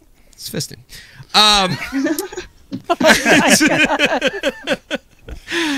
Second question. Becky legitimately wants to get in on this reality thing. Is there any way you could get her a gig on The Real Housewives of New Jersey? She really, she really look at her. Just look at her. Look at her face, Alex. I want a gig on that show too. Ah! Yeah, if you come to DC, I could hook you up with the Potomac Housewives. There you go, Beck. There we go. You used to live in DC. I didn't know that Shout I out to Ninth and on a O. reality show, but I'm in. Shout out to Ninth and O, your old stomping grounds, I know, DC. Ninth and O. Okay. I got it, and I have to know this. You know, recently you worked on. I watched your escapades out west, and it seemed like a cool show to work on with the gold guys out there digging around. What's more impressive, watching them find 3 ounces of gold, or watching me catch a 10-ounce tilapia? Oh my gosh, that's such a great question. But honestly, the moments that you catch your fish are pretty amazing, man. Like that's what makes my jobs, and I'm sure a lot of the other crew members' jobs. Like that's why we do what we do. You know, I don't know about the tilapia. I don't think I saw you catch a tilapia. How would you react if you caught 3 ounces of gold? I think I'd be so excited. I'd be excited. Are those guys excited, how would Alex? you scream? Yeah, I mean, what they've got going on up there, I was in the Yukon, and you dig a hole in the ground and there's gold in it. I mean, there's flakes of gold, so they've got all these machines that weed out the rocks and the dirt, and then they have this gold and they smelt it together into bars, and it's pretty incredible what these guys are doing up there and what Discovery helps them do up there. Yeah. I like the show, but what I find is interesting, we talked about this before, Beck, it's like they work all season, right? However many shows it is, say it's 13 episodes and 20. 20. And you watch them and they're digging and they're digging and digging. And dude, I'm talking about, Dave, massive pieces of equipment. I'm talking about cranes and sifters and these things that cost millions of dollars. And at the end of the year, dude, they're all stoked and they're happy and they're like, yes, we did it. And they put down this jar that's the size of this water bottle. And it's only like a quarter filled of gold. And I'm like, what the fuck? Like, like all that work and equipment for like that much gold? Like, what? Like, I don't get it, but I guess the value of gold is such that... Stop buying gold chains and Italian horns. Why don't I have any gold chains on? Italian boots. Italian horn and your Maloikis. A double finger ring named Dino on it. With a big giant diamond. Oh, Lord. Dino. Wait, so how much gold did they get while you were there? I was just filming the behind the scenes, so I was kind of filming how they live up there, what their love lives are like, how their relationships are, working directly with the mine bosses kind of day to day and just doing little packages on the machinery that they use and what their day is like in the cut and what their day is like when they get back at camp, and kind of just doing interviews with them, asking about their lives and et cetera, et cetera. What is their, like, what is the social scene for them up there? What is their love life like? There's definitely hookups. There's definitely hookups with production crew because each mine site has about 40 people in production working for them. So if there's any love interest, I imagine it's that. But most of the guys are just drinking beers when they finish at the end of the day and doing the whole day again. They work 7 to 7 and then they just come home and they drink. And they've got like TV and internet up there, like 100 miles outside of the Arctic Circle. It's pretty amazing. Wow. Sometimes it works. But wait, so where are their families? Like far, far away? They're back in like Milwaukee or Portland or Arizona. Some live in Canada, but up in the Yukon is like the very far, kind of near Alaska, but on the Canadian border. So how long are they on site? How long are they away from their families? About 6 months. I never did the full Gold Rush series, so I just get to do the fun behind the scene moments, which is nice for me because I'm not up there for 6 months. I was up there for 3 weeks. Dang, they're totally banging production. Yeah. I didn't see anything firsthand, but I think so. I think so. Did you ever have to fix a pregnancy? Oh, man. Damn. That's a steep question. Dark Pete. Where'd that come from? Dark Pete, man. Wow. It could happen apparently. Would you ever have to like bail anyone out of jail? Like what is like the biggest fix you've ever had to do? Oh my God. I mean, other than like when I worked on a cooking channel show, we were filming and my guy thought that the host of the show thought he was having an allergic reaction to vanilla bean in the middle of a scene and his throat was closing up and he thought he was going into like anaphylactic shock. And so panic attack. Yeah, it was totally a panic attack, man. It was not a big deal, but those moments of like extreme things, that's what I can think of off the top of my head. Can you think of a more candy-ass thing to be allergic to than vanilla bean? Like, oh my God, you were not meant to evolve. Like, the planet's trying to kill you if you can't swallow vanilla bean. Yeah, he'll be extinct. Yeah, sooner or later. Oh my God. Poor guy. Let me remind everybody watching, if you've got any questions for Miss Alex, we're going to have her on for a little bit. Eric, the intern, what do we got coming through? Yeah, so Nelson has asked multiple times about Buddha soup. He's asking about the Buddha soup. He wants to know your take on this. Buddha soup. What's that? From Nelson. Alex, how many times did he ask you that out of curiosity? Just twice. Twice, okay. Nelson, I miss you, buddy. Yeah, so we were in Taiwan, and in Taiwan, you don't order your own food. You kind of sit down at a table and you kind of get given your meal. It's really difficult to order like individual things there. So we were at a shrimp pool, a pay shrimp pool, very fun. We sat down for lunch. Our fixer, who Mike mentioned, we had a fixer there who worked with all the local Joyce. Shout out to Joyce. Joyce. She was amazing. We love Joyce. Yeah, she got us to all of our locations, found all of our boat captains. I mean, made everything work for us there. But yeah, she brought over the soup. It looked great, but it had some claws sticking out of the end, like a piece of like chicken bone hanging out the top. Monkey foot. There was a monkey foot in there. And when I really wanted soup. I was really excited. We're all like, we were like, what's it gonna be? And so I was really excited to try the soup.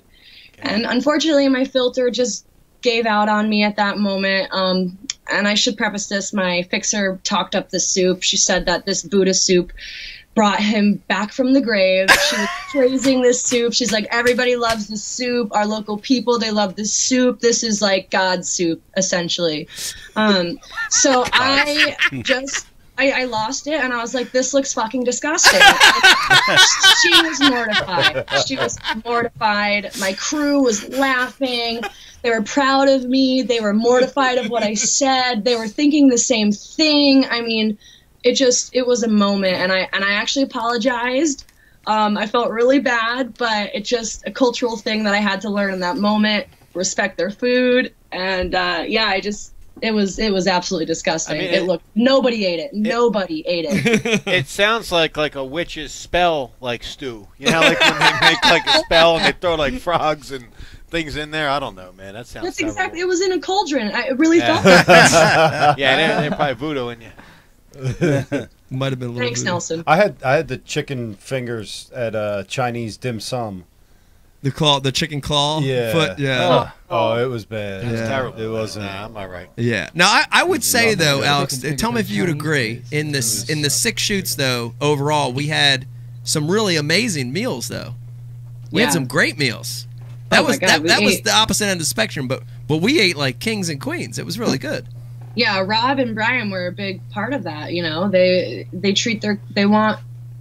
the top people, and they want their crew treated well, and we're going to treat you guys well, and we're going to feed you when we can. And I know fishermen don't eat lunch, but crew eats lunch. Yeah. So that was a constant battle, is figuring out a time where we could break, because lunch needs to be planned, especially when we're on the go and we're in cold weather, and you know, it could be raining or whatever. So that was always a little bit of a challenge, but I definitely pride myself on feeding, you know, hopefully the crew well whenever I can.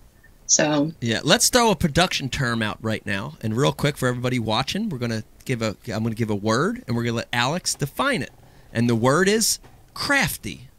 Crafty. Alex. Craft was a big deal on our shoot. We had to have chips and snacks in one bag and waters and drinks in another. Most production crews use coolers or bins, however you got to do it. We used bags that we would travel with because we were on foot a lot. But yeah, crafty is very important. You got to keep your team fueled with snacks all day long. Crafty. All the crafty was really good too, except for the wet sandwiches. And I can't remember what shoot that was. We had sandwiches that when I opened it up and took a bite, it was like a wet sandwich. The bread was soggy. It was moist and lovely. That was a bad omen. That was that Miami day. It was that.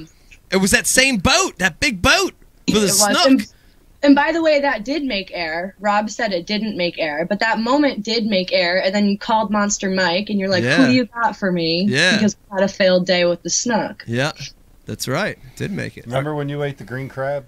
I did. I put that in your McDonald's our producer sandwich. put a green dead crab in my breakfast sandwich, and I ate it. Oh man. How did it go? It was still better than the wet sandwich. So. Did you make out okay after that? No, I did okay. Yeah, that was tough. No, I still ate. Probably caught a cog on it. Alex might want to know that Tasty Cakes would be a good snack to keep around. Tasty Cakes, good crafty for this crew. Yeah, honey buns or Tasty Cakes, especially this guy. I could eat some honey buns. Oh wow! I should have asked you guys in the first place. And a ham sandwich with no cheese, just 2 pieces of bread and ham. Becky sets Mike up so well. He comes packed already with all of his snacks and all of his bars and all of his powders and vitamins. And I barely need to get really Mike anything special on the road because Becky just packs him like beautifully. She's got all of his outfits lined up. She does. Yeah. And Alex, except for the socks and sandals, I did not do the socks and sandals in Miami wasn't her. That was me. But that was impressive. I do got to say, Beck, since they didn't give you official credit in the show, I do want to say congratulations. You did a great job on wardrobe and Fish My City, Becky. Thank you. Yes, and I know everybody appreciates what you did. Thank you very much. What is that sandwich you always order at fast food? I'd like a cheeseburger with cheese only. Yeah, cheese only. Yeah, no fixins. But I'd get I can order like a dozen of them, and then I just keep them. Right. I don't even care if they're refrigerated. I'll just keep them around for a couple, 3, 4, 5 days. And when I get hungry, just eat one. He's ordered that 1,000,000 times. I don't do that anymore. You don't do that? Nah, that was cheese. You know what's so disgusting about that? Like, he would do that with sandwiches, but he won't eat leftovers. How does that make any sense? I eat leftovers. You don't. I don't eat all leftovers. I do eat leftovers. I don't eat all leftovers. But like, who just leaves like I don't know. Arby's All right. roast beef sandwiches sitting around for 3 days? Well, if McDonald's meat All right. does not rot, if you That's what I'm saying. That you can leave it out. It's Buy not even one, meat. Buy one, put it in the garage. Come back to it a week later. It looks exactly the same. The messed up part is you actually ate a McDonald's hamburger and the grease got on the leather in the truck. Yeah. And it's stained. Yeah. Permanently stained. There was like a droplet of grease that I could not get off.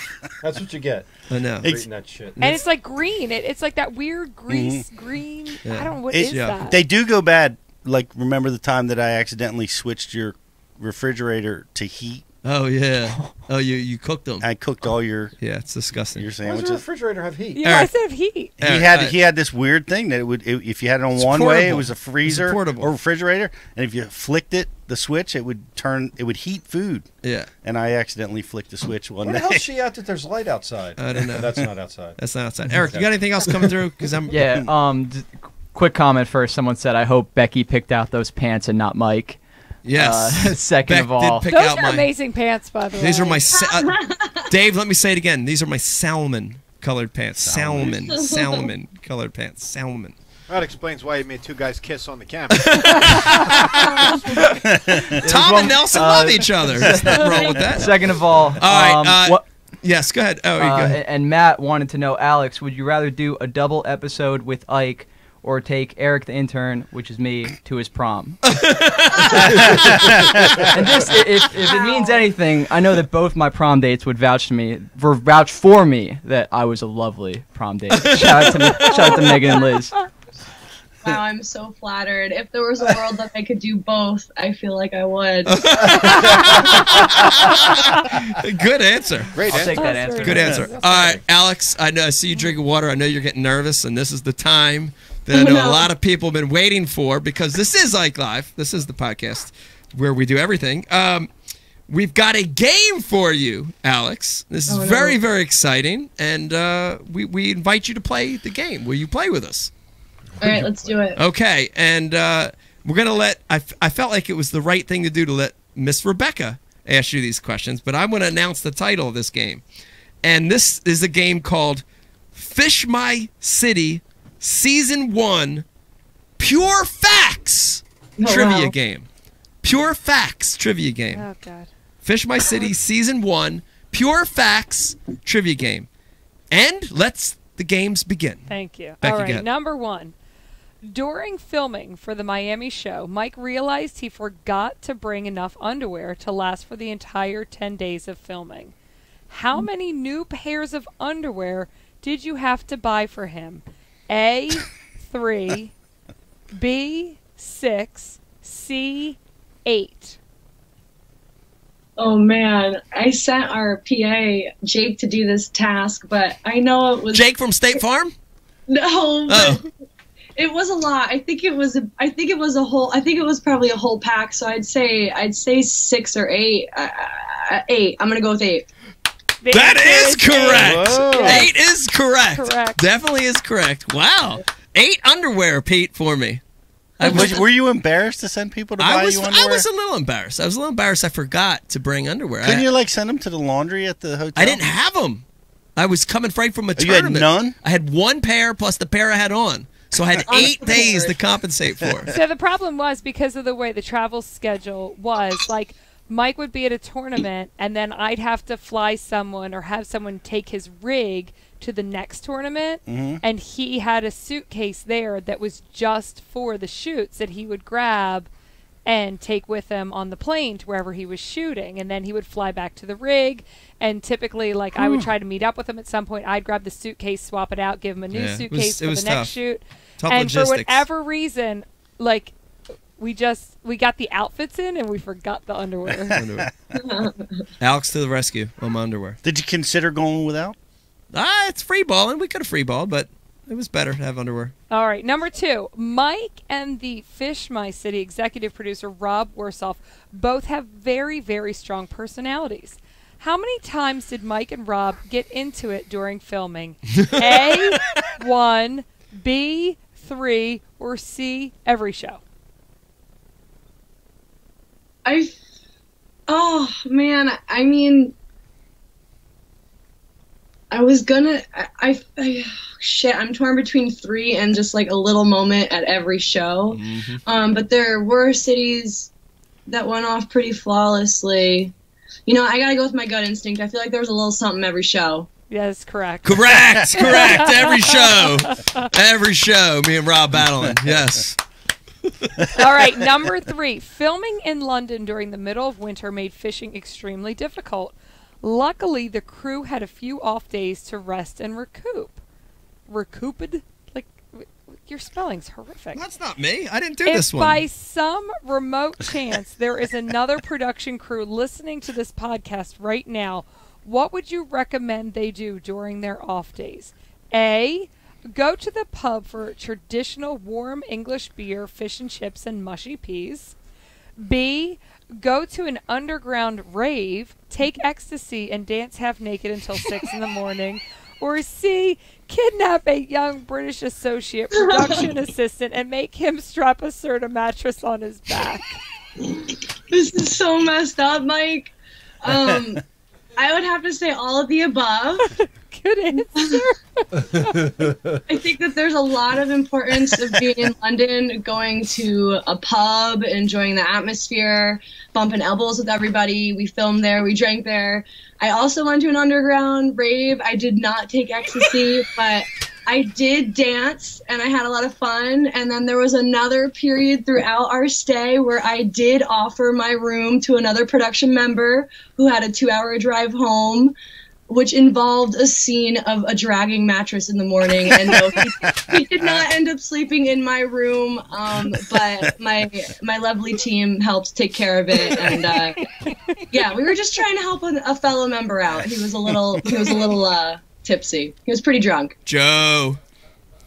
Yeah, young kid. Shout out to Joe. Oh, Lord. Joe. Okay, so number 4.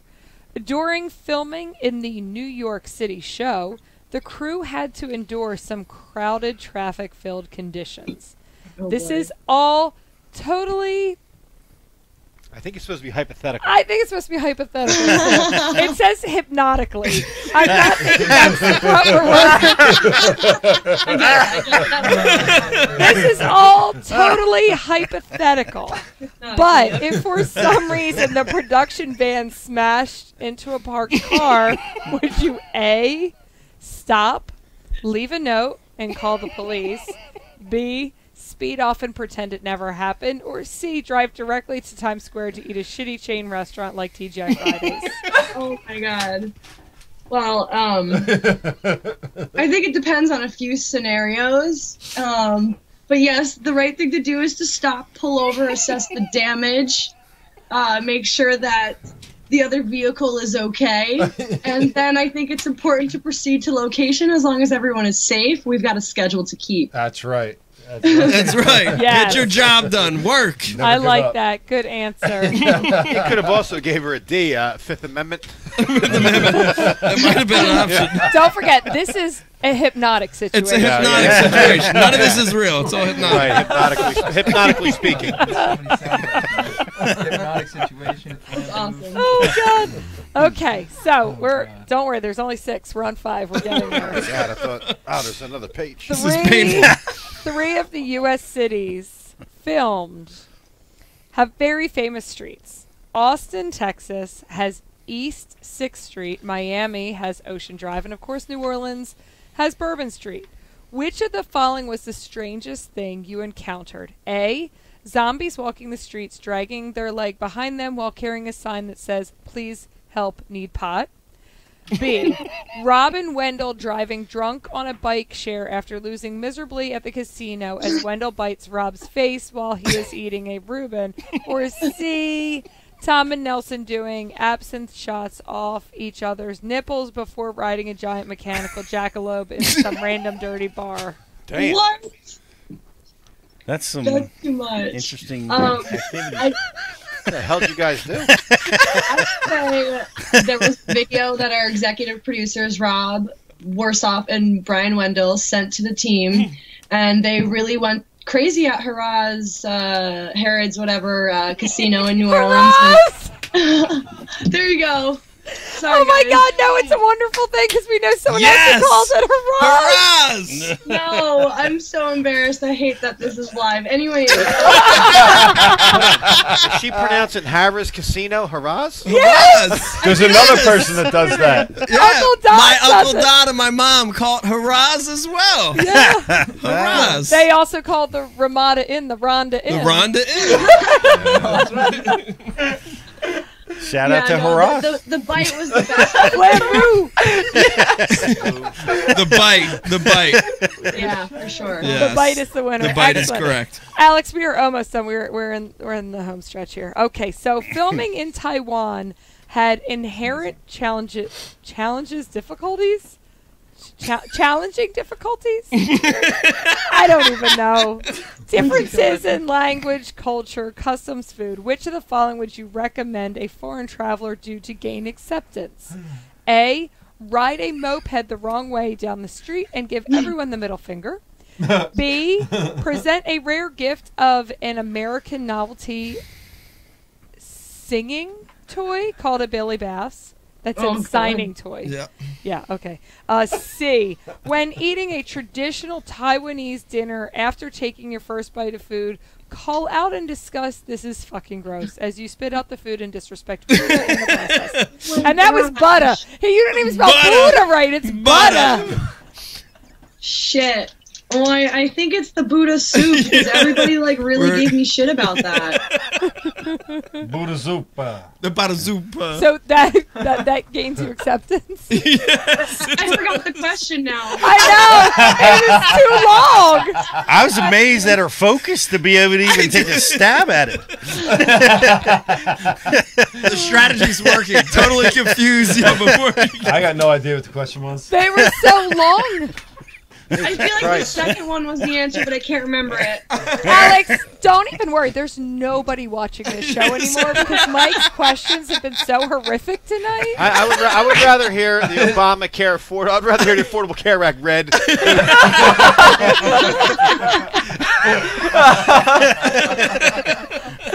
I gotta ask you something, Mike. When you were doing this, did you all them red squiggly lines under almost every other word? That means you got to look at that shit that is spelled wrong or the grammar's not right, kid. Like that's what it's telling you. It's not saying good job. He thought it meant emphasis. No, but these aren't even spelled wrong. They're just the wrong word. They're just blatantly wrong words. I don't think butter would have had no red. Butter. That would have been red. Butter definitely. That is squiggle. That god over in Asia, Butter. Mike thought all those red lines were like, this computer thinks I'm rad. Oh my god. Show is going to I got a hell. question for you. Oh, question for who? What? I got a question for you. Uh-oh. Yes. If you got another Fish May City, would you be more willing to, or could you think about a show that involves fishing but also involves more about the customs of the city and a little bit of travel and just, I know you're a big fisherman and I know that you're super talented. I mean, it's incredible to see you fish. You talked all season about it, you having the gods on your side, but honestly, Mike, from what I see, you've built your experience over the last 30 years and you're just really talented and now it's paying off and you've gotten incredible opportunities and you're succeeding, man. I think you've done an incredible job. If you got another season, would you be willing to do, a little less fishing and a little bit more walkie-talkie kind of sightseeing, travel type stuff for network TV purposes? Yes, I would. I'm glad you asked that question. I absolutely would. No. I would. Pete does not agree. Those 10-day shoots are going to 20 days. No. I would. Not happening. No, I actually have more to appreciate. It's funny because when you're doing it, when you're in the act of something, for me, I can't visualize, what the final product looks like, and until I actually saw it, even in the rough edits I was getting, I still didn't see the big picture. But now that you watch it on TV, when I sit back and watch it on TV, I'm like, man, that stuff is real important to the whole story. I thought it was amazing, those parts, honestly. Yeah, I mean, that honestly might be more important than the fishing itself. So, So the answer to that is yes. Cool. And to be totally honest, I would do anything for another season.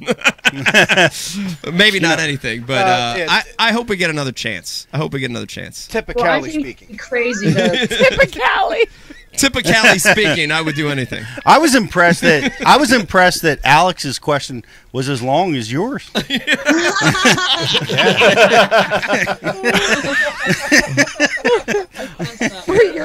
yours that messed up? No, you got He's on fire. He's on fire. He's fire. Yeah.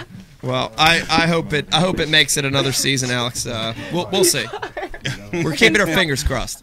I think they'd be crazy to lose a talent like you. I think that they're going to have to reevaluate and probably renegotiate and relook at everything once all the episodes premiere. And I think there'll be hopefully some promotional kick and maybe some re-airings of the season, et cetera, and hopefully it gets picked up, you know? Yeah, well, we're keeping our fingers crossed. If for some reason it doesn't, if you have any pull at another network and they're looking for the real husbands of New Jersey, I would definitely be interested in that as well. That's definitely funny.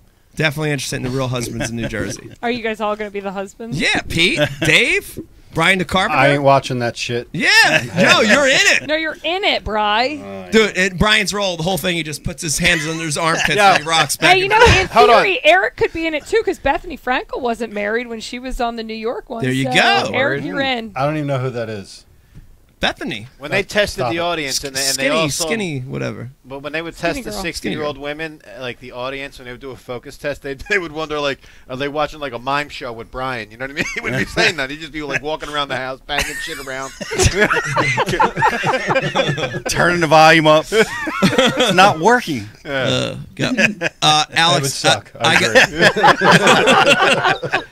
Alex, I got to tell you, it was unbelievable working with you. The time we had, man, it was. I told Rob and Wendell and Nelson and Tom, but it was special. It was a really special time, and I made a great friend with you, and I appreciate it. It was unbelievable time, unbelievable experience. Yeah, thanks for bringing me along for the ride. It was awesome. Yes, really awesome. Yes. Well, thanks for coming on. Yeah, thanks, man. I appreciate it. Okay. All right, guys. Have a good one. Have a good night. Alex, everybody. Right. Yes. Thank you, Alex. Good luck. Bye. Wow, I love it. Of course, like with the luck you have in life, because life does shine down on you. You get like the coolest of everything, like the coolest cast, like the coolest supporting crew. Yeah, it was funny though because I didn't know. You know what I mean? Like I didn't know right off the giddy either because I literally met everybody for the first time. Dude, that crew seemed awesome. Dude, every single one. They were great. It was great. It made all the sucky parts of the show worth it. I don't even know how you could have got to sucky working with people like that. No, I'm just saying the travel, the long travel, the freaking jet lag, the days where nothing's gone. There were days when nothing went right, but that made it fun, man. No, that's a cool group. I mean, they're all in. Oh yeah, that whole group's all in. Man. They were all in. They were invested from the very beginning. If the show's a success, it's because of those guys more than it's mine. Well, and they all worked hard. They all worked extremely hard, and it stinks because some of the best moments of what happened weren't what they were filming. It was what was happening between us. Yeah, like that would have been a really, you know what I mean? Like we could have turned the cameras on ourselves. It would have been a hell of a show. Like the bus ride back from the reservoir where we caught the giant snakehead. We just had road sodas and we got totally drunk and it was great. Like that stuff was cool, man. It was the fun. episode that no one saw yet. Yeah, right. Spoiler alert. Number 7 tonight. Spoiler alert. All right, listen to me. Let's take care of a little business right now. This was a great show. We're going to do our mystery tackle box unboxing right now, Pete Glusick. This is a brand new box. Notice the steel is still there. We're going to break that. I'm going to use a pen. I always do this with a ballpoint pen. Look at that. Broke the seal there. Break it there. Just like that. Okay. And let me remind you, everybody, if you want to get your very own Mystery Tackle Box Pro Box, go to mysterytacklebox.com use the promo code Ike Live, you get 50% off your first box. I love how you're pointing at the cardboard. That's right. See. I'm pointing at it. Like it's a teleprompter. It's a teleprompter. Ghetto It's a teleprompter. cardboard teleprompter. Eric, you need to get a picture of that and post it. Yeah. All right. We're People gonna go in know. this box. We're gonna pass it around. I'm gonna pass it to Pete. Pete's gonna pass it to the couch. We're all gonna pick a lure, and this is the beauty of MTB. Pete, I've said it before. They give you diversity. They put in your hands lures that you might not normally buy on your own. I think that's really special about this MTB box. I picked one out, Pete. I'm going to talk about it while you dig for yours. Right there, Brian the Carpenter, I know you know what this is. I picked out a Whopper Plopper. Oh, for real? Yes, a Whopper Plopper. This is the small size. This is 90. Really cool color. I would call it a bluegill tilapia looking color. Man, this Whopper Plopper is the deal. I'm not sponsored by him, but I can tell you that almost every guy from fall to spring to summer has a Whopper Plopper tied on one of their rods. So Whopper Plopper, river to sea, size 90. Pete, what do you got in there? I picked a Biospawn. Biospawn? Okay. Biospawn? Biospawn. This is a swim bait with a paddle tail. And the reason why I picked this out is because this style bait is what Paul Mueller's smashed them on while filming for Bash University this week. With a big head, like a 3/4 ounce, 1 ounce. Getting it deep, though. Deep, fishing 20 to 40 feet and grinding it into the rocks. Oh, okay. With Smallmouth? Smallmouth. Yeah. Yeah. With that style of bait right there. Very cool. Miss Rebecca, what do you got? I don't know. I could say this. After watching Carl on Table Rock fishing the what was it, the Nation Championship, right, or the Opens Championship on Table Rock, he was throwing a glide bait, and I had a River to Sea S Waver I got in an MTB box, so I picked that out and went throwing that around. It was cool. It was cool to get a cool bait like that. Like I didn't have a glide bait, right? You know, and had some fun with it. Very cool. Yeah, Anything look at it? I've lost the big one on. Oh, I had a awesome. bunch of big pickerel, and I'm gonna keep fooling around with it. But the S Waver works nice. I tell you what he talked about on Bash U, just his inspiration. I'm like, I got to get them. I don't have that many. I got to get some more. He was really into Gunnersville it. Day one. Yep. Yep. Doing that same deal. Yeah, very cool. It was cool, man. Just watching him, just the cadence with the turning the reel and all real, picking that bait out and doing the same thing. Yep. Neat deal. All right, Dave, what do you got there? I don't know. You guys can tell me. They're really cool, and I wouldn't buy these unless I got the box. Right. They're these like balls with like these nails. Nico weight. weights. Insert okay. weight, definitely. Tail weight to soft plastics, yep. It's changed everything. Yeah, it's really cool has. because VMC has one too, and they have a half. They call it a half moon, but this has a ball on the end. I like the ones that have a lot of extra weight that sticks on the end because when it pecks on the bottom, it's more surface area to make that disturbance and that ticking on the bottom. You know. So you like having the ball hanging off the back. Yep. So you, like if you were doing it on like a soft stick bait, you would put it in the fat end. Yeah. You'd put that little O-ring, not in the middle, but down toward the fat end, and then hook it with your hook. And then the way it falls, it's kind of cool because it sort of falls erratically, but it stands on the bottom. And when you shake your rod tip, it just ting, ting, ting, ting, ting, ting, ting, ting, ting. It's really cool action, man. Tailway to Senko with them, too. Tailway to Senko, yeah. Or a 48. Or a 48. 48 will hold them. Miss Rebecca? Senko will throw those baits all night. Last bait. What do we got here? So here's a soft plastic. They call it the Dynapaddle. It's actually kind of cool. Dynasty. So look. You see this thing, Brains? No. The action's actually kind of cool. I ain't seen nothing. This is a wacky rig bait. It's got 2 tab tails on either end. This is kind of cool. Yeah. Throw one back there so they can get a highlight of this because it's kind of cool bait. It is cool, but literally you can only wacky rig it. Wacky rig it. Yeah. That's it. Yeah. But them little tails are so Unless small. you bit off an end, you could bite off an end. It's so thin. Yeah, you could drop shot. You could, But I you could wonder, drop shot I'm at wacky curious style. about the action. Wacky Somebody rig on a put it in drop water shot. and film it. Yeah.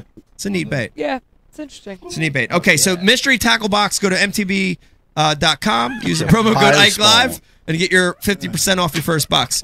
Oh, what's that? Brian the Carpenter, I also want to mention to everybody. We haven't seen this before. Another great sponsor of the Ike Live show is TH Marine. TH Marine is the maker of great marine products. Everything from canoes and kayaks to john boats to full-size bass boats, all the way up to Biggie Smalls yachts. They make great products for your boat. This happens to be Trolling Motor Month at TH Marine. Is that true? Yes, November's Trolling Motor Month, and we're going to be highlighting in the month of November some great trolling motor products from TH. This is one I know you've seen before on our show. We're going to talk about it again. It's the G-Force handle. Pete, I can't tell you how many times I've seen you pull that trolling motor up and fall backwards. That handle breaks, your legs fly over your head, and you're in pain. You're just, oh God, you're in pain on the bottom.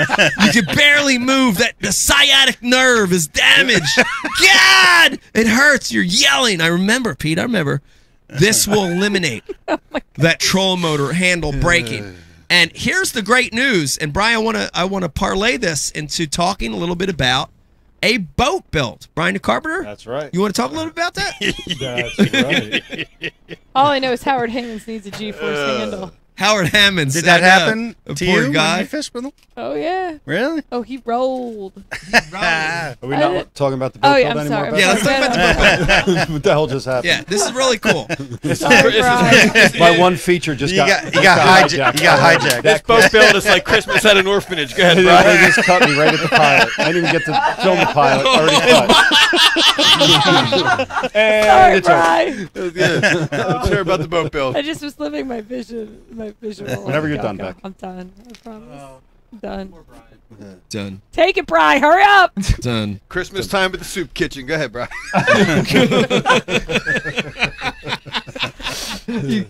So yes, we're doing a boat build. Yes. And it's been in the works for a few months now. We got a 16-foot tracker. It's a pile, and it's beat up, and we're gonna strip it down and pimp it out. So it's gonna be awesome. Completely reframe it, redeck it, rerun all the electric and the electronics in it, and depth finders, and the whole deal. You know, complete live well rebuilds and soup to nuts, man. It's gonna be badass. Soup to nuts. And working with TH on a lot of the working with TH for a lot of products, and a few other companies have come on board. So it's gonna be awesome, man. Very cool. I recommend you use the G-Force handle. Yes, I think we might. That build. Definitely want to use the G-Force handle. So here's what this boat's going to look like next year. It's What's it going to look like? The same. The same. Nothing's going to be done. There's going to be Yo ass. There's going to be a Kong mount with no electronics on it. There's still going to be no brake lights. Still going to only have one factor. Brake lights for what? One I can't get through it. Oh, man. Dude, this is actually... No, the best part about this, I can't wait to pull this piece. Right here, Dave. And all you laughing and mocking me when we get to the end.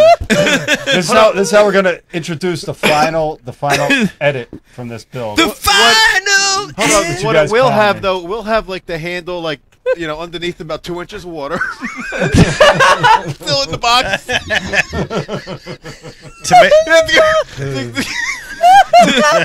Dude, the GoPro mount's going to be an awesome anchor for a cobweb near the back of the The diagram for the boat build is in that same notebook. The wish list.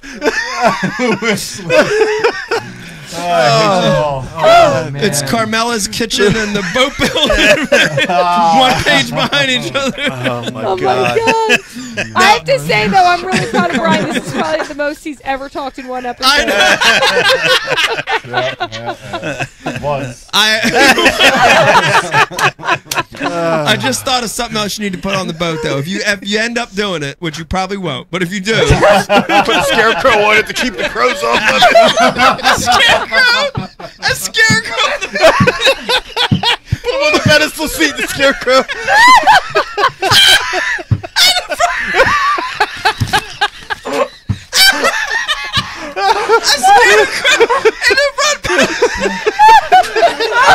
You guys are assholes.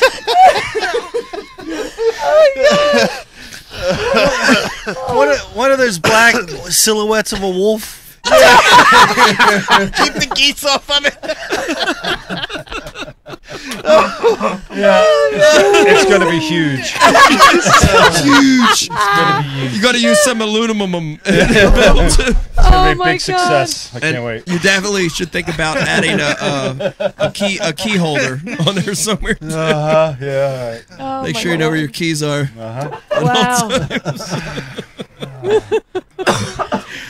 I'm good. I'm all cried out. So, Dave, will we be here the same time next year, a year later, talking about the same? Oh my God! Boat build. Nothing's done on it. If the boat's even like still float, it might not even. Dude, it's got a hole in it right now. I've got taped up with metal tape. Exactly. No. For real. Does it really? Metal tape, and it held. Yeah. Wow. Yep.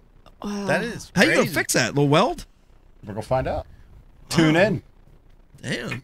Tune Bubble in. gum. Wow. No, we're gonna do it for real, man. Everything's gonna be tip top. yeah.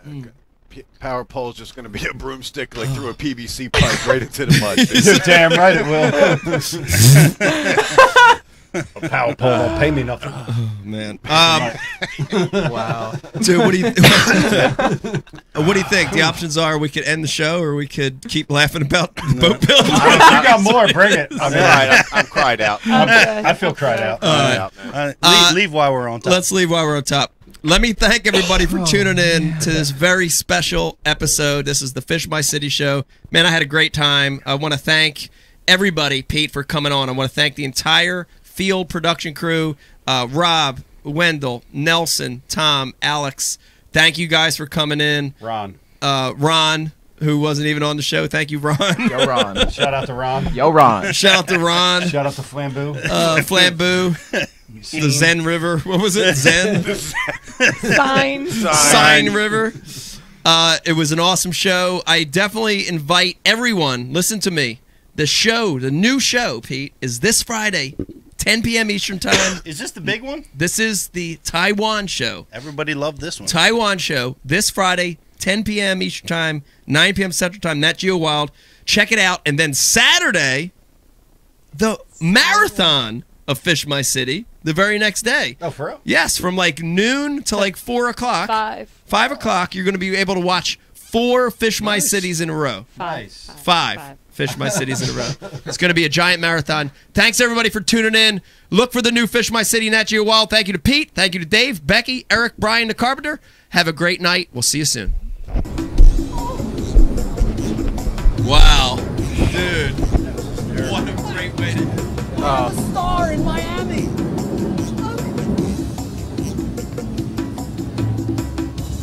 We're surrounded by a lot of concrete here today. Any idea where I can get a grass carp? It's a vegetarian. In a lake? I don't know. Hold on. Let me rewind that back real quick. Hold on. Okay, try again.